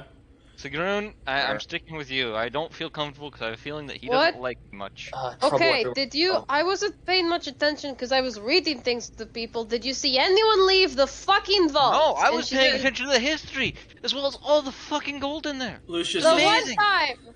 one time thing goes right, people mess it up. Ugh, I Someone said you was fucked one up of the and when I new figured- guys. Lucius When I and figure out who Hawken. the fuck it is, I'm punching him in the fucking face. As Oh my you, God. As you two kind of head back into the vault, like slowly backing away. Hawken being stealth, Lucius kind of backing away while the guards aren't really paying attention. Lucius, where the fuck are you going? What the fuck, Cameron? As you start backing up, Lucius, you see as Temidor and Sigrun are too busy arguing, Hawken opens a small little, what looks to be suddenly a door that appears from nowhere, and heads in. Do you follow? You. Yes. Okay. Oh my god. Do you close the door behind you? The fucking. Yeah. Okay. As the two of you head into this hallway, you see it's basically starts heading up and heading up and up and up. It's a staircase. It's going to take you guys quite a while to climb. It's definitely not comfortable. There are a lot of stairs. But after about an hour, you figure you'll be at the surface. You can smell the fresh air, Lucius. As the rest Can of I the... roll perception to see if they're still there? I've already looked at your passive. They were gone with that while you were distracted talking to Yeah, Sigrun. no, we were. And as you two are arguing and then suddenly look around, the two are gone, and the guards now are glaring at you with fully ready to attack.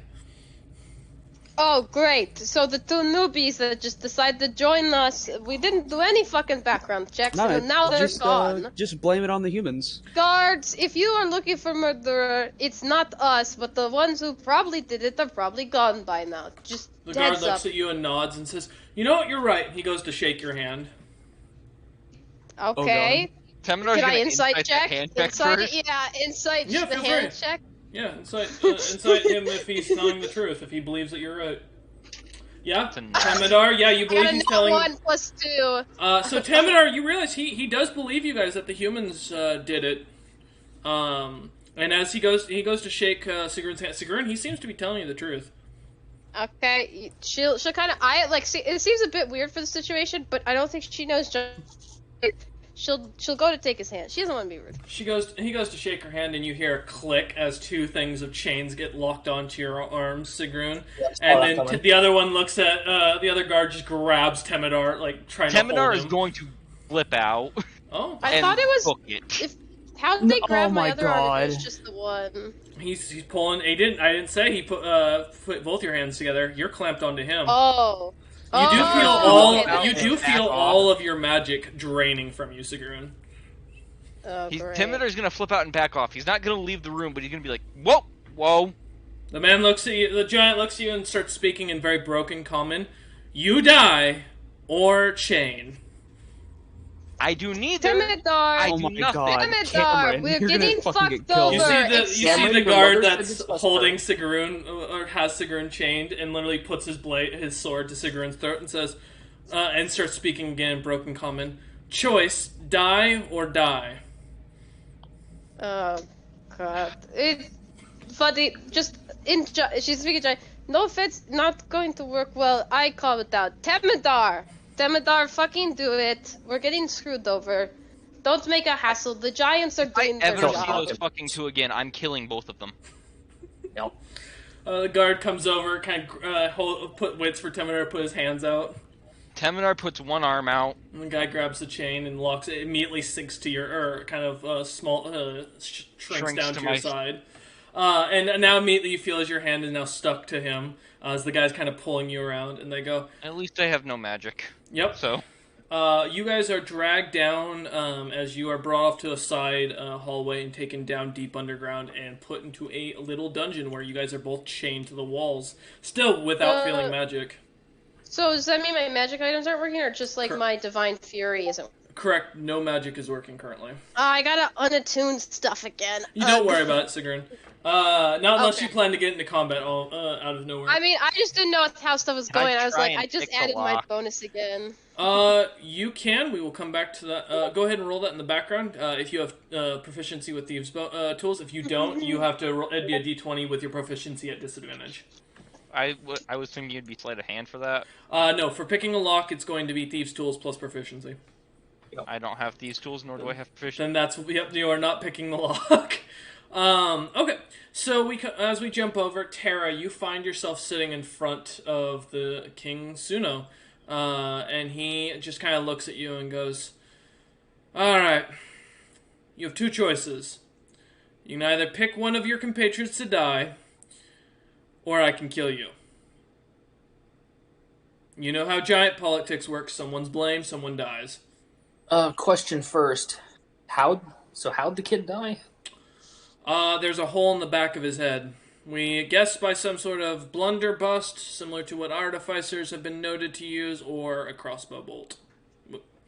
It'd have to be a pretty hardy crossbow bolt, though, to burn the insides as it goes through. So I'm gonna be honest. There's only one person in our party that uses a crossbow. So it was your party. Good. Your leader, you choose who dies today. Well, the one who did it. So you or the Sigrun or the cat. One of you dies. We don't have the other two. Not great. The killer ran off. Fucking hell. They did vanish. My guards have reported that they could not find them. So what is your decision? Who dies? You want one of us there, or do you want me to hunt down the stupid Nope. Nord? One of you dies. Or we can keep them imprisoned until for the rest of their life. I'll take that. Eternity in prison. I'm okay with that. We could always use more slaves.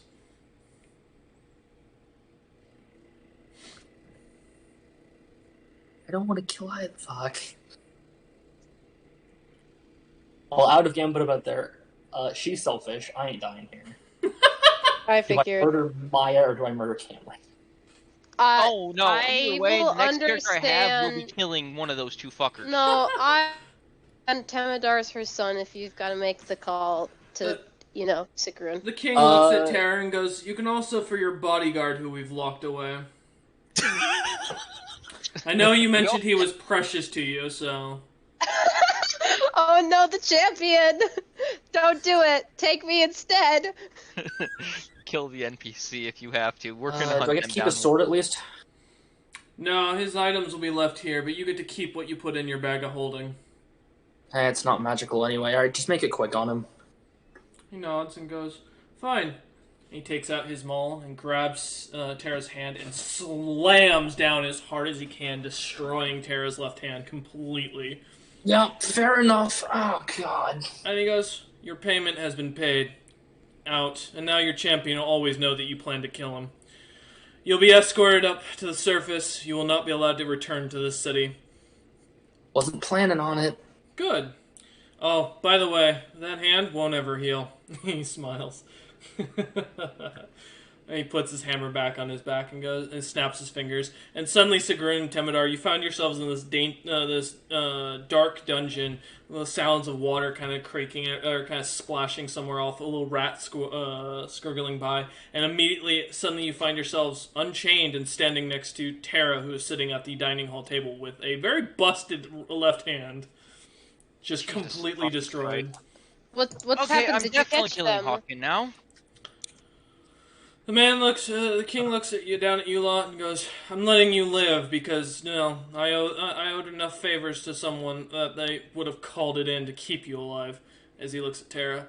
"But my son's dead, and now I have to wait 16 years to make a new one.